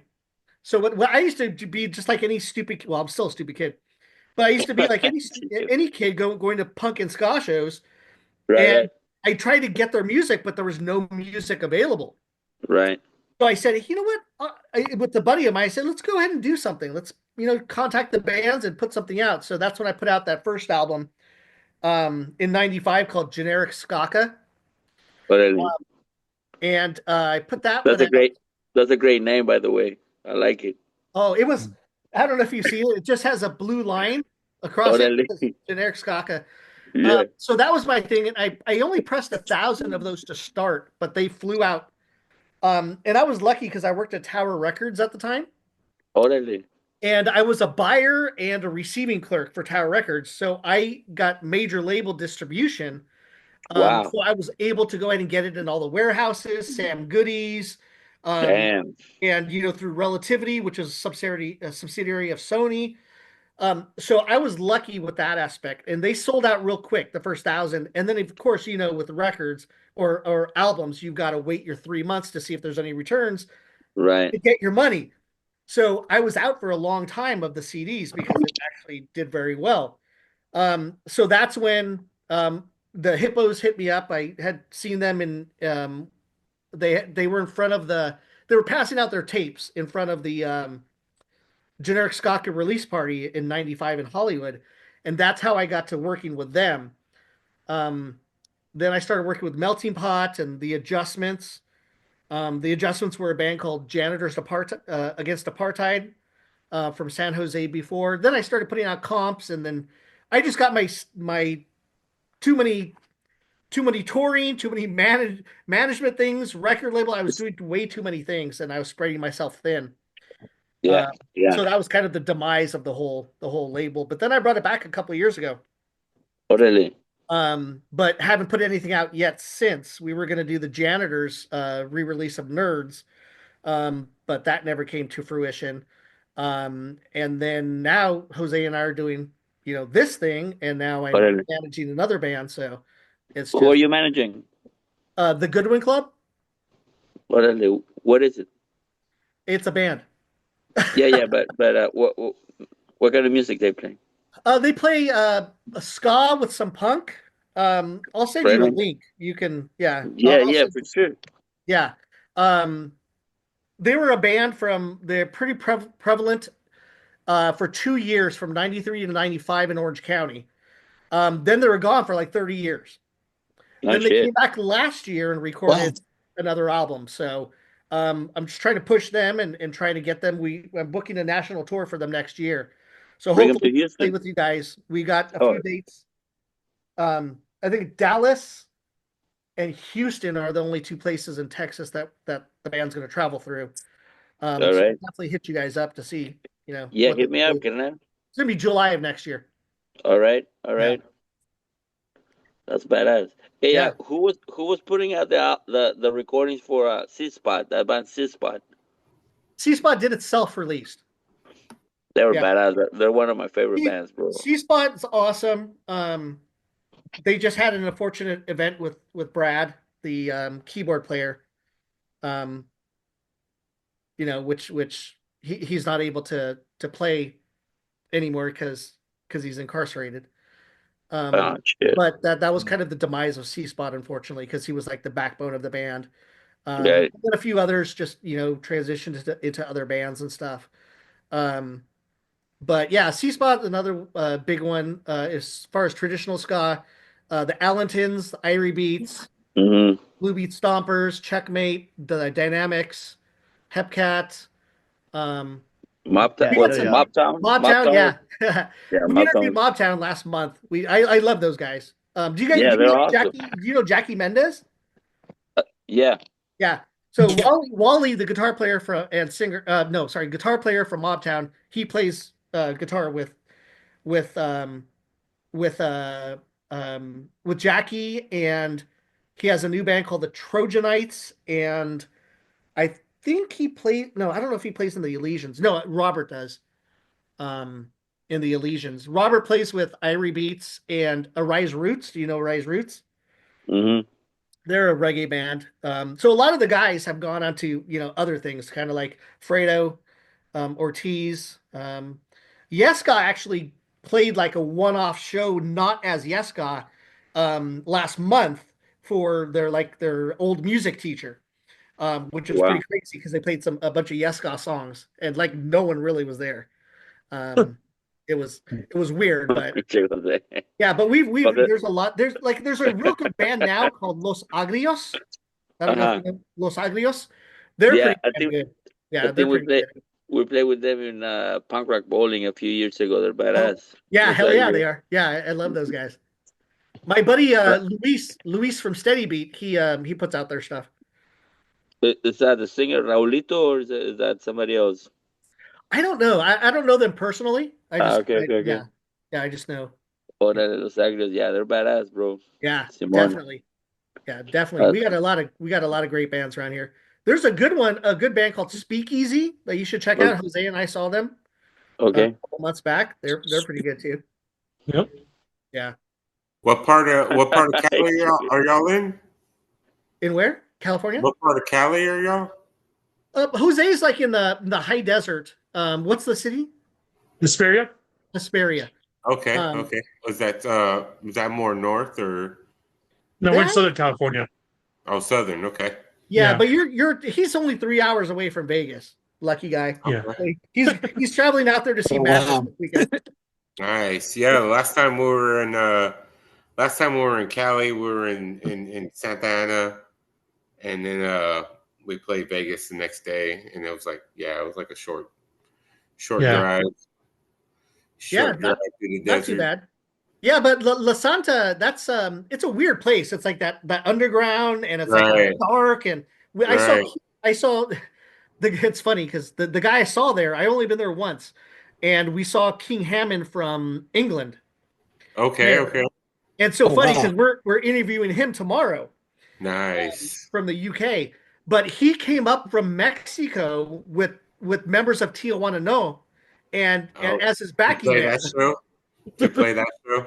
yeah, to play that show. So I got to see Tijuana No kind of with King Yeah. Hammond, which was pretty awesome. It's a cool venue. I've seen like hardcore bands and stuff Mhm. playing there. I Where guess at? they do like a bunch of different kind of genres of bands and stuff. Yeah, in a couple weeks, my buddies Eric and Junior, who do Ska History Hour, they do a lot of other shows as well, and they're promoting. Their show is the Linville Golding with the Agrolites backing them up, and God, I forgot who else is playing. Steady 45s, maybe I don't remember. Oh, nice. Um, Okay. Steady but 45s yeah, are badass. so Yeah. but I'm seeing them a week before that or next week in Vegas. I'm gonna go out there to see Mephistopheles and the Oh, yeah. Calamatics. Nice. The And homie Eric plays saxophone in Meliscopheles. yeah, Oh, Eric yes. Molina. Barry Yeah, Molina. No. Yep. we've Yep. got Your we primo got Eric. Los Mal Yeah, Hablados. me and Eric share the same last name, so we bonded over that. Yeah, I think Nice. we have Los Mal Hablados on Yeah. June 12th. We're interviewing Eric and Nice. those guys. Portland, Yeah. Oregon. Yeah. Yeah, yeah. So but he's in everything, man. That guy, we saw him Yeah. at Bad Manners a couple years ago at Supernova, Yeah. and Yeah. he plays with everybody. Yeah. He's Living awesome. the He doesn't dream. discriminate. Yeah. I think was it your question, Jose? That was all my last question was the track All right. question. But So, gentlemen, what are each of your pet peeves or addictions? Ooh, pet peeves, addictions. Jeez. Mm. It could be a I'm good at, addiction or a bad addiction. yeah, I mean, for me, I'm at a point. I'm 42 years old, even though I don't look it. I'm 42 years old.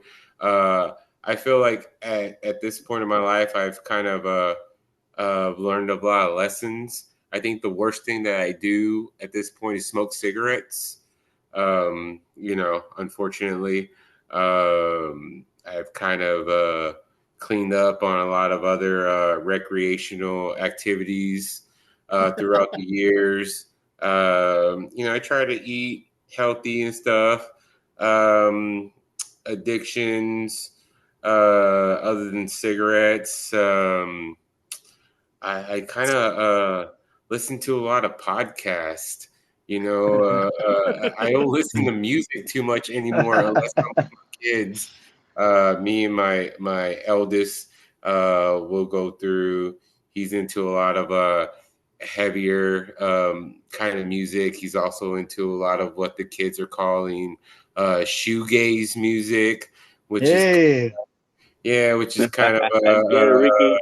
yeah, You Get should it, you should Ricky. check out my other band. You should check out Swivel. I love hey, them. yeah, there you go. I'm gonna put them on. I'm gonna put them on. So Hell yeah.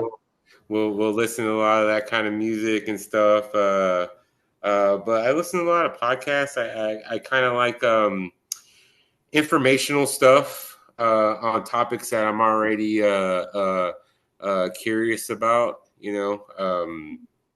And I do it to a point to where I'm kind of listening to it throughout the day. But pet peeves, man, I don't know. I hate aggressive drivers. If you're driving, and we live in Houston, Welcome to Houston, man. and we live in Houston, and that's almost Nestor. Nestor. No, Nestor. When we go out of town, Arranca madre down the line. Nestor's Raca usually madre down the line. he's usually driving, and he's always been great. Always been great. I hate. I grew up with a real anger issue to the point of where I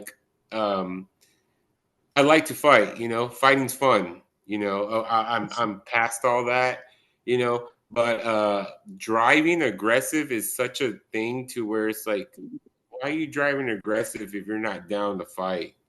If you're not down to fight, you shouldn't be driving aggressive. And Yeah, but vice you don't have to versa. fight. But you don't have to fight if you have a gun. And that's another thing. This is Houston. This is Texas. Yeah. No Uh, Out fucking of control. you can't be just trying to fight with anybody because You can't be people honking a horn. people over here, they don't fight. They pull guns. So yeah, aggressive drivers is probably a pet peeve of mine. Yeah.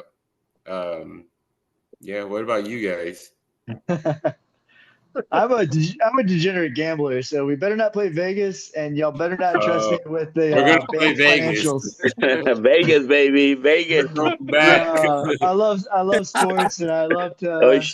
oh I'll shit, another I'll put a little bit chopper. of my paycheck. Yeah. See, I'll put a little Yep. bit of my paycheck on some shit, but no, I'm not gonna bankrupt the band or anything like that. But yeah, I could I bet you're probably. bullshitting. Yeah, you're probably right. What's your game in Vegas? Well, I just like sports gambling. I'm Oh, okay. I like to NBA is rigged, whatever. That's a whole other story. We're gonna talk baseball because we already talked that earlier, and we're not gonna go down that route again. Um, yeah, just whatever. I like to have some action, little action every now and then, but Okay. nothing crazy. Yeah, I'm not gonna lose my house or anything like that. So let's put it that way. But that's my biggest addiction right now. I love sports. I love put a little wager on the side, just see what happens. Yeah. See what happens. And I have to agree with the pet peeve. I mean, driving in Houston is like if you know how to drive, that's one thing. But if you ever driven in Houston, that's a whole nother kind of defensive driving. Like you really have to be. Yeah, it's crazy over here. It's the Wild West, pretty much. Oh, It's out of control on these highways. But yeah, that's about it. What about you, fucking addicted Nestor? What's up, bro? No, I still enjoy going to shows and you know, art shows and whatnot. You know, keep it keep the spirit alive. A lot of friends play records, so you know, a lot of good times. Hang out with people. You know, nothing crazy. Cool, cool, cool. I think That's got the good addictions. The yeah, sweet. I think I'm addicted to buying vinyls, bro. You know, I That's- mean, we all love vinyls, and like everybody's a collector, you know. But it Mhm. gets to the point where you're not a collector anymore; you're just hoarding the shit, right? And right, and yeah. and it's it, like everywhere we go, everywhere we play, like I always like search like thrift shops near me. You know, I also buy a lot of vintage clothing and a lot of vintage knickknacks, and oh my god, I have like two warehouses full of stuff. You know, and my wife is fed up with it. You know, uh, but I gotta have it. You know, I gotta have it because other, otherwise they're gonna go to sheds or whatever. You know, they're gonna throw them away. But yeah, vinyls, and vintage and knickknacks. That's I'm addicted to that, man. And I'm it's starting not to even get these vinyls. Sorry. it's not even collecting anymore. Just hoarding the shit, you know. You're gonna need it one and day. and I think some of us are at that age where like little shit bothers us, because we're getting older. You know, we don't have the patience Uh-huh. anymore. Yeah, yeah, Yeah. Yeah, I feel you're that. right. Like lately, I've been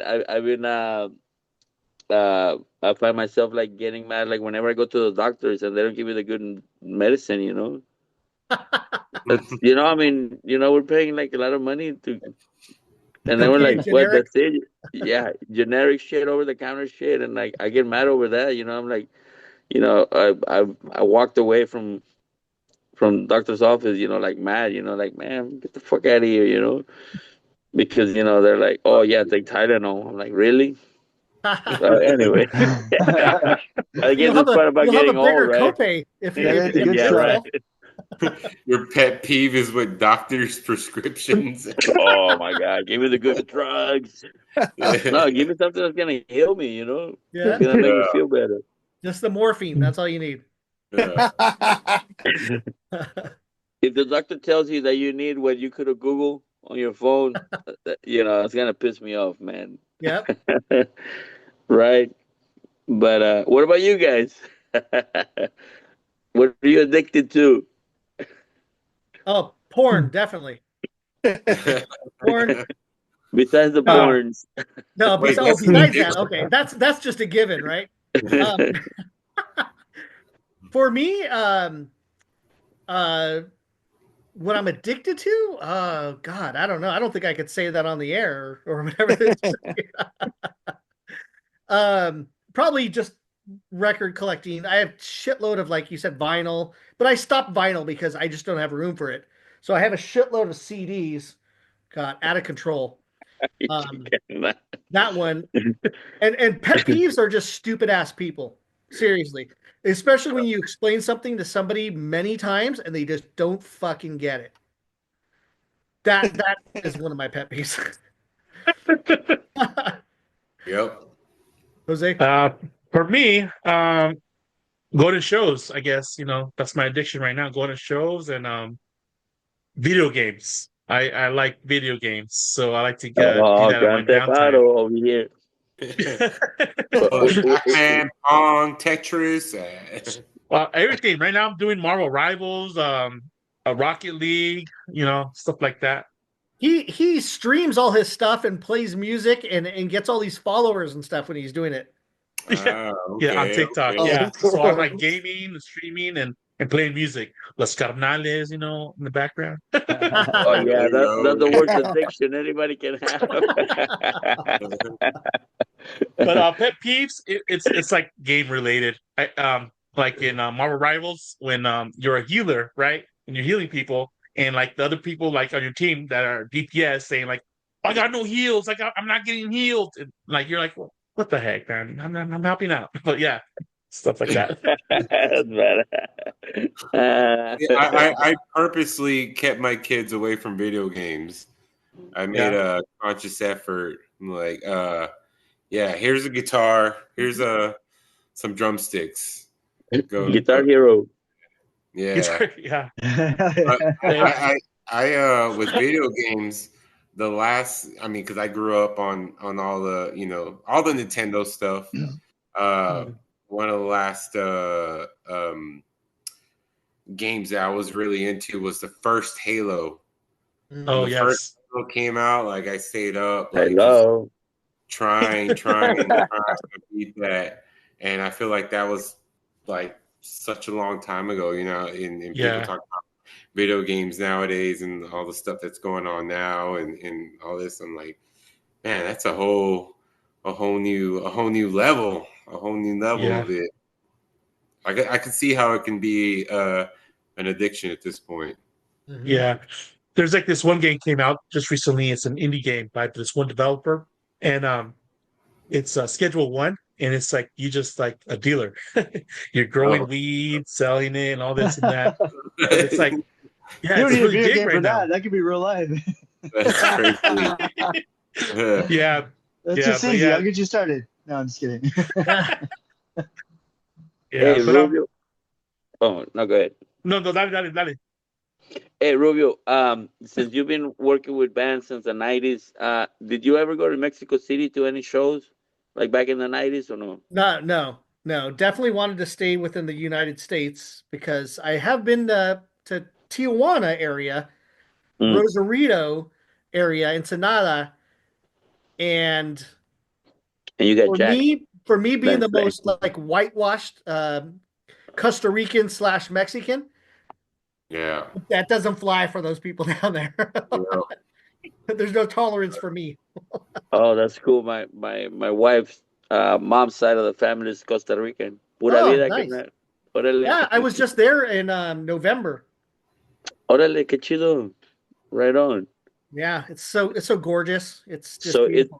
it's as expensive as everybody says it is. It is.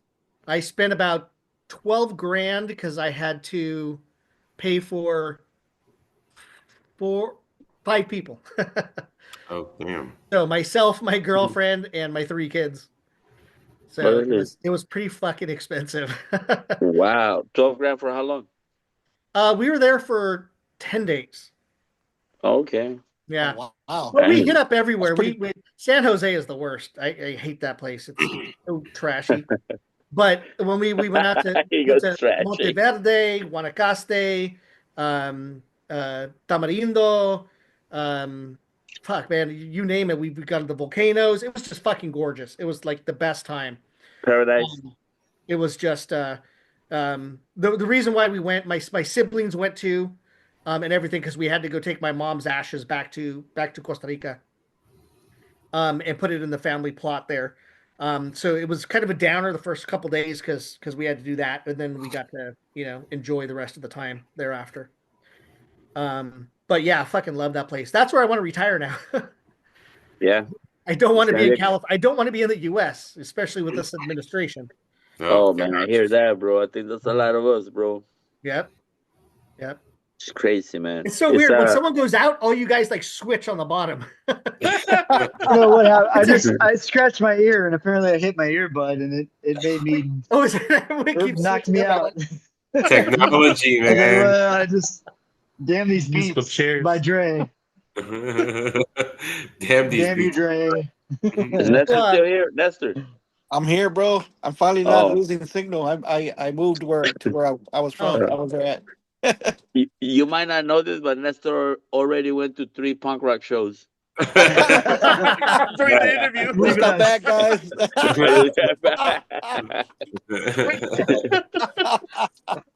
Hey, if anybody can do it, it's my boy Nestor right here. Can Right. And I thought he was just trying to dodge some of the questions. No, I was losing signal. Yeah. And then I moved, and then I was like, I've gotten the best signal over here where I'm at now. You know? Yeah. Who do you have I for know. internet, Nestor? You guys are like, so what are your addictions? I'm losing signal. What? Yeah, exactly. Can't hear you. Yeah. All right. So, Uh, so what does the future hold for Los Skarnales? Do you guys got any material coming up? What's going on with you guys? Ooh, We got you- we got one in the Yeah. we got one already ready. We just need to put it out. You know. There's a record label called Skankin' Force that's looking for bands. where they from, Kernan? Is Yo I, cover? I He's like from the that mug, screen. Kernan. He's from the seems like screen right two over here. from you. Yeah, it seems like right here. Yeah, I'm starting up a little record label, man. So a ver qué. You, Jose? Sí. What is it called? Mande? ¿Cómo se llama? Skanking Force. Skanking Force. I like the name, Kernan. That sounds powerful, bro. Yeah, Skanking man, you know Force. it. A It force of sounds like, ska, you know what I mean? yeah, it sounds like a skanking breakdancing fucking crew. It's like anime and ska mixed together. Yeah. A skanking There you go. Force Electric Boogaloo. Yeah, I think we just been so busy over the last few years. You know, we just kind of been playing shows, and everything that's been coming up is just it just gets us excited to do. It's like almost like hard to say no, or we shouldn't be playing shows. We should focus on this, that, and the other.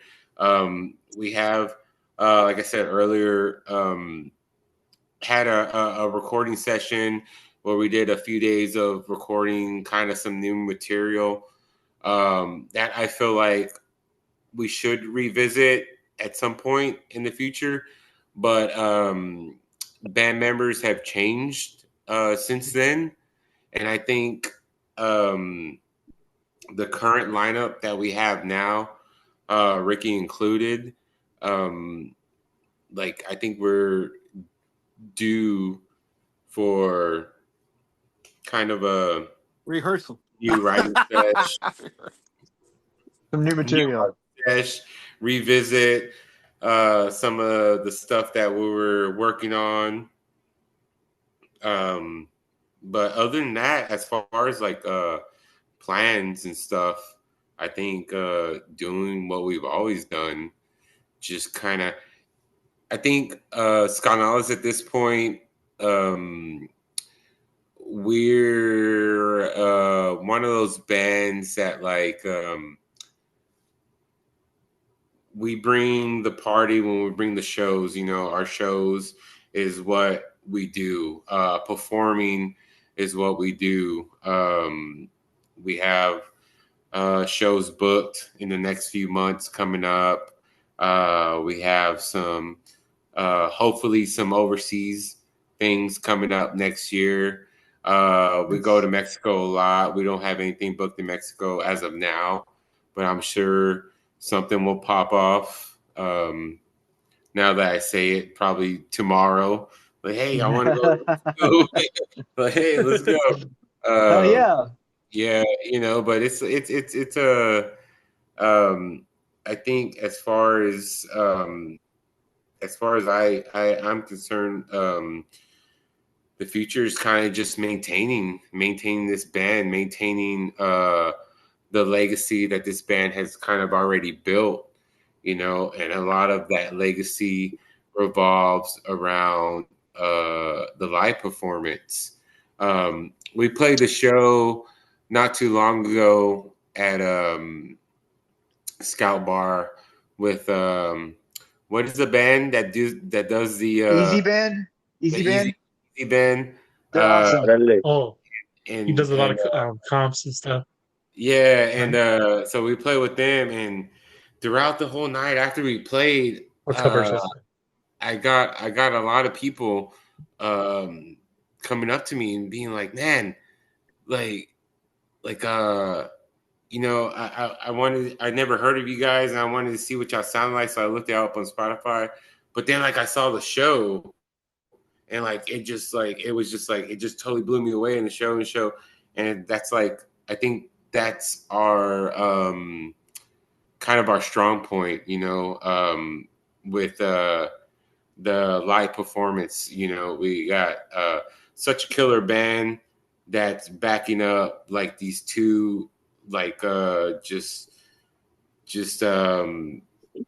super energetic frontmen in Felipe and Nestor. When you see us play, it's like this badass backline backing up these two like solid ass frontmen that have been doing this for such a long time, to the point where that's what Skarnales is yeah, we got records and we got this and that, but come see a show, come hang out with us at a show, and as far as the future is concerned, hopefully we get some recording done. Hopefully we get to kind of record, especially this current lineup.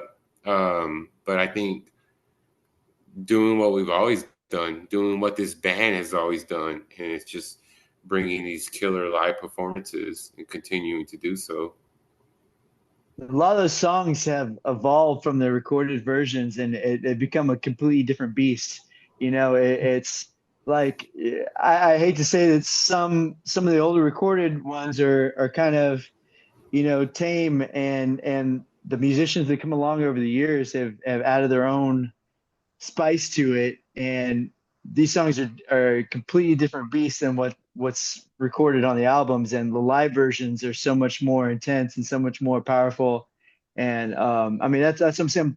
Learning the whole catalog, it's like these songs have evolved over all these different musicians, and the state that they're in now, like I got to learn kind of the newest state they're in, and I kind of add my own spice and flavor to it. And that's been real interesting as far as these guys have so many songs, and learning them all. It's like, oh, I could spice this up a little bit, this little fill or this little part right here, and make it my own. But at the same time, keep it real to what it was when it was first recorded. Mhm. I think that's really cool. Yeah.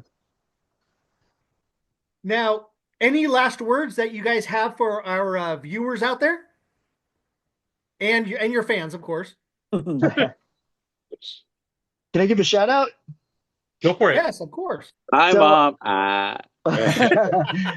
She's over there. She's somewhere over here in the house. My mom's. I live with my mom right now, and she's been a big supporter of this whole journey I've been in with music, and she loves the fact I'm jamming with these guys right now. And Your shout mom out is to my awesome, mom. bro.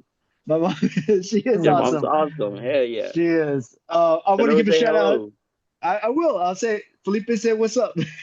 I want to give a shout out to my homies from my first band in high school. Man, we're called Stecker, and my homies Rohan, Tom, Doug.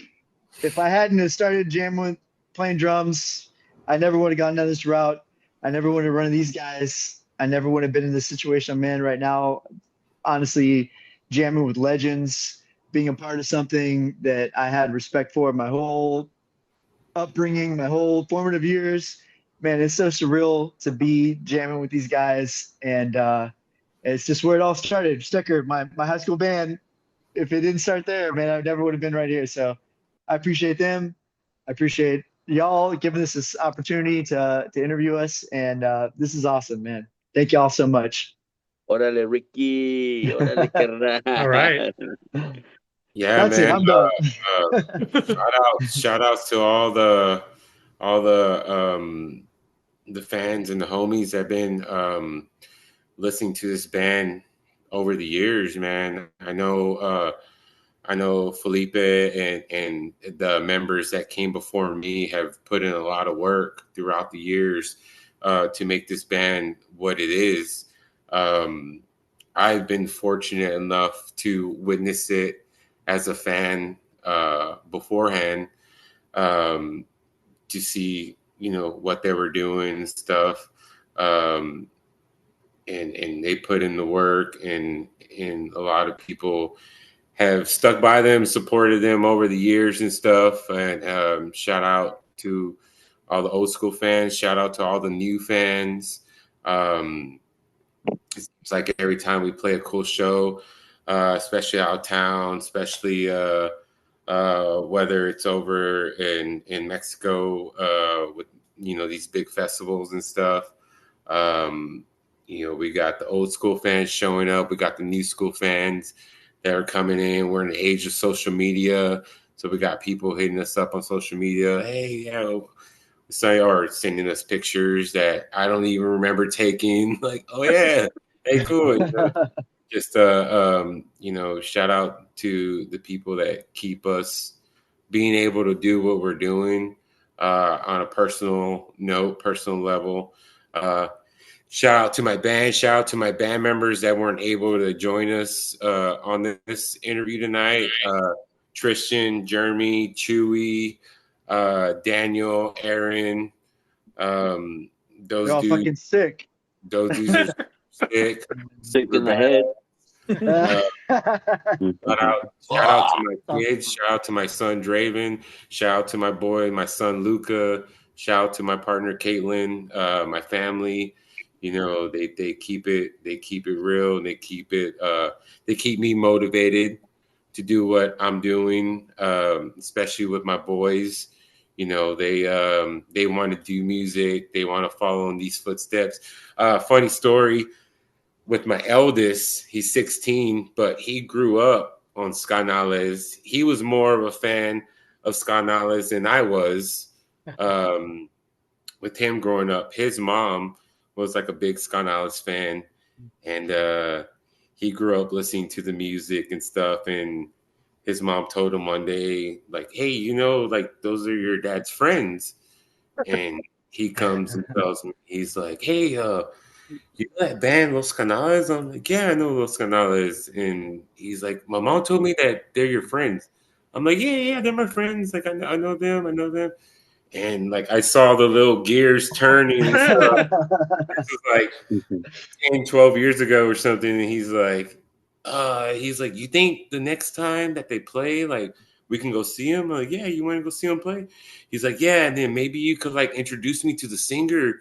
I'm like, "Yeah, you want to meet the singer?" He's like, "Yeah, yeah," because he's like because he's talking about the videos and stuff. He's like, he's wearing those cool hats and he's got those cool hats and stuff and this and that. And I'm like, "Yeah, next time they play, we'll go see them play." It turns out the next time they had a show after that conversation, they were playing at a place called Discovery Green, which is over here in downtown Houston, which is like our favorite park. And I was like, "Hey, guess what? Los Canals are going to play." He's like, "Oh, okay, cool." I'm like, "Guess where they're going to play?" He's like, "Where?" I'm like, "Discovery Green." And his eyes were like, "What? Discovery Green?" Like, yeah. Yeah, So badass. we went and took him to the show and all that stuff, and so I do a lot of this also for my family, my kiddos and stuff. So shout out to them. So you instantly turned into Cool Dad. Yeah, you know, in my opinion, I've always been cool, Dad. But I He's think always been cool, so he went from cool to like chingon dad. yeah, so I went to cooler, Dad. Cooler dad.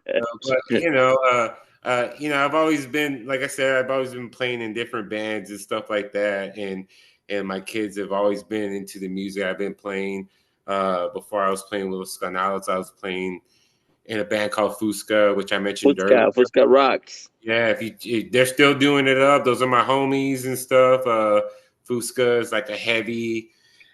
I don't want to say ska core because we did, like I said, we had like blast beats in our stuff. We did like thrash metal with like ska and stuff. Your son's still into Slipknot, right?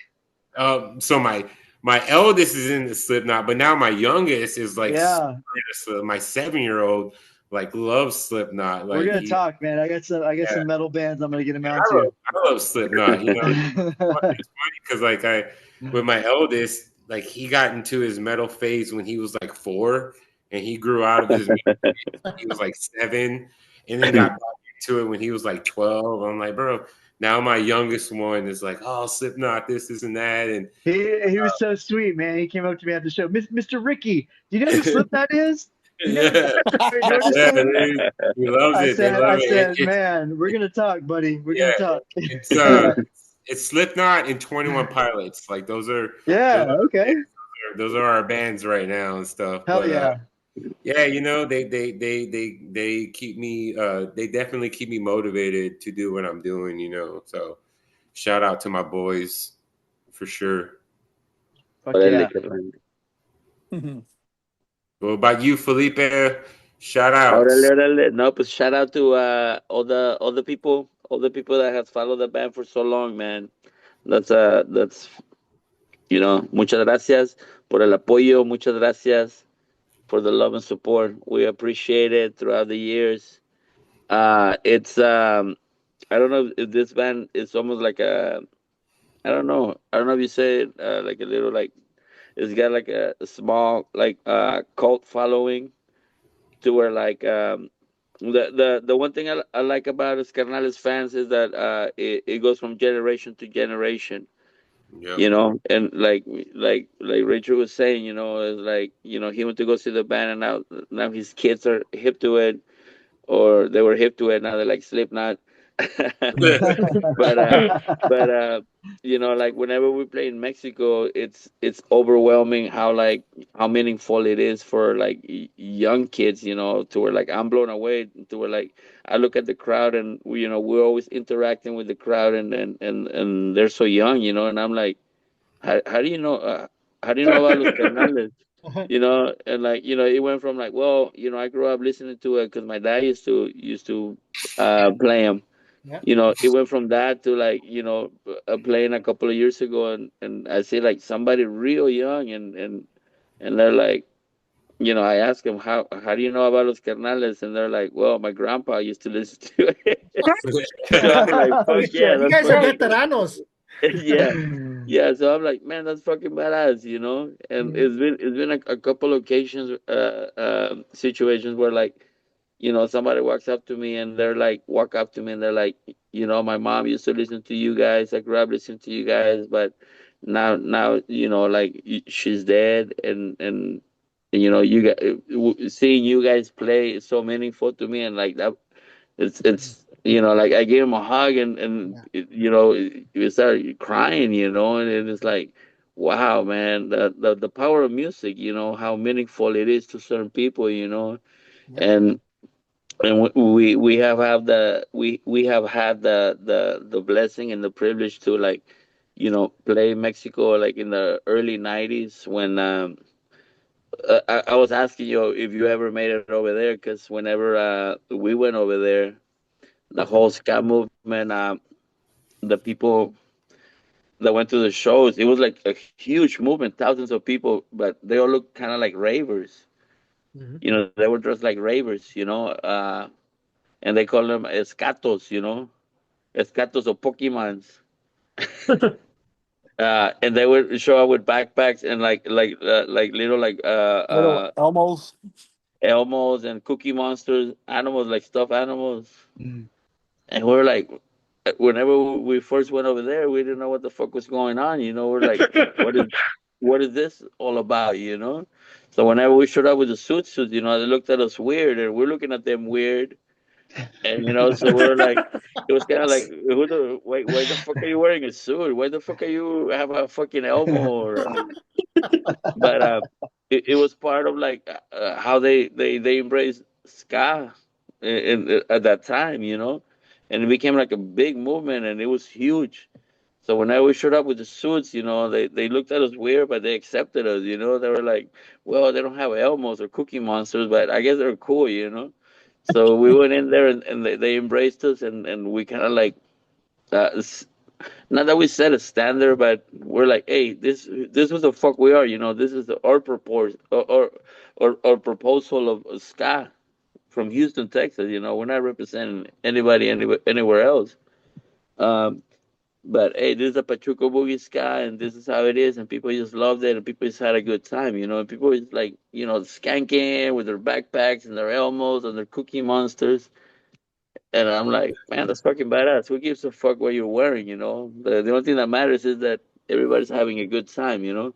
So Yeah, that's why I was asking you earlier if Uh, you were there like in the 90s, because it was weird, but not so weird to where like it wasn't fun. You know, it was just Yeah, but fucking good times. You know. they still do that. They still do that with the Elmos and the Cookie Monster. Oh yeah, I think they're gonna bring it back. It's like a uh, throwback for them. Uh, you just got to guide them to the merch table. That's all. That's it. So, thanks to all those people that have supported the band, man. And I've always one of the albums that we put out was called Dale Shine, Mhm. and Dale Shine like it's like a 1940s like slang, like, kind of like go for gold, Uh-huh. Anything you're gonna do, go for gold, Dale Shine.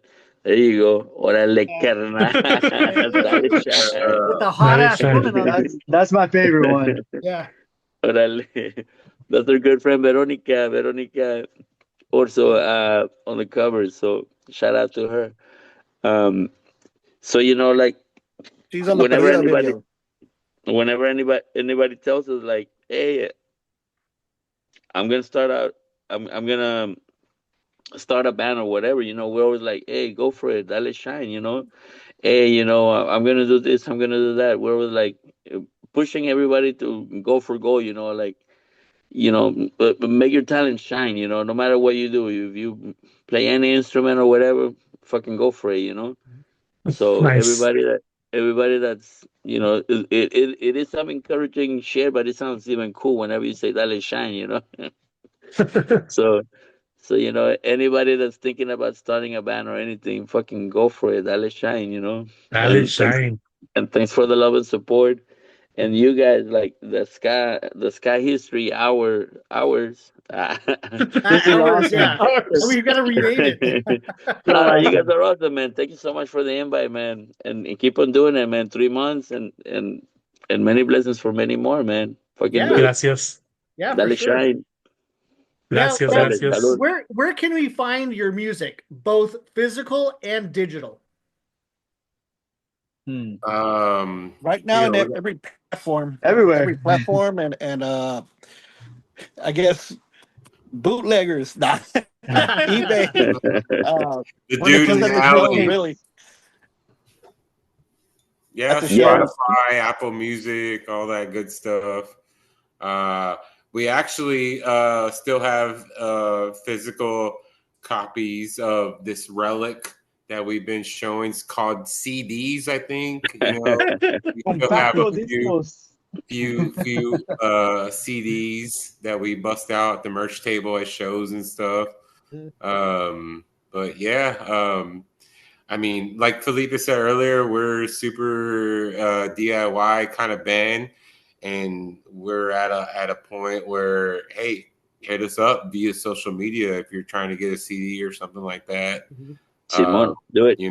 come out to a show, get a CD, hit us up on social media. Let us know, and we'll get that out. Ooh. For sure. Awesome. For sure. All right, guys. We're at the end of the Wait, what about Nestor? second Nestor? hour. Nestor. Oh, Nestor, I'm sorry. I'm over Lester, here, tell man. us What's about your up? day. I know you keep moving around. I don't know. Shout out Hey, Nestor. how's Go it for it. going, guys? Now, I'd like to thank everybody. Los Skarnales is still around. The band still sounds good. Uh, Hey, tell him we're still hopefully, to around, see you, because and hopefully, hopefully see you in LA, and hopefully see everybody.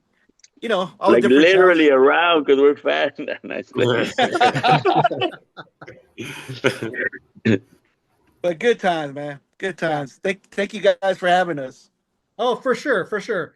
So we're gonna wrap this up. We want you guys to hold on for a moment after we turn off the recording, but we want to thank you for spending your time with us, sharing your stories, personal stories, you guys about your personal lives and everything. We appreciate that.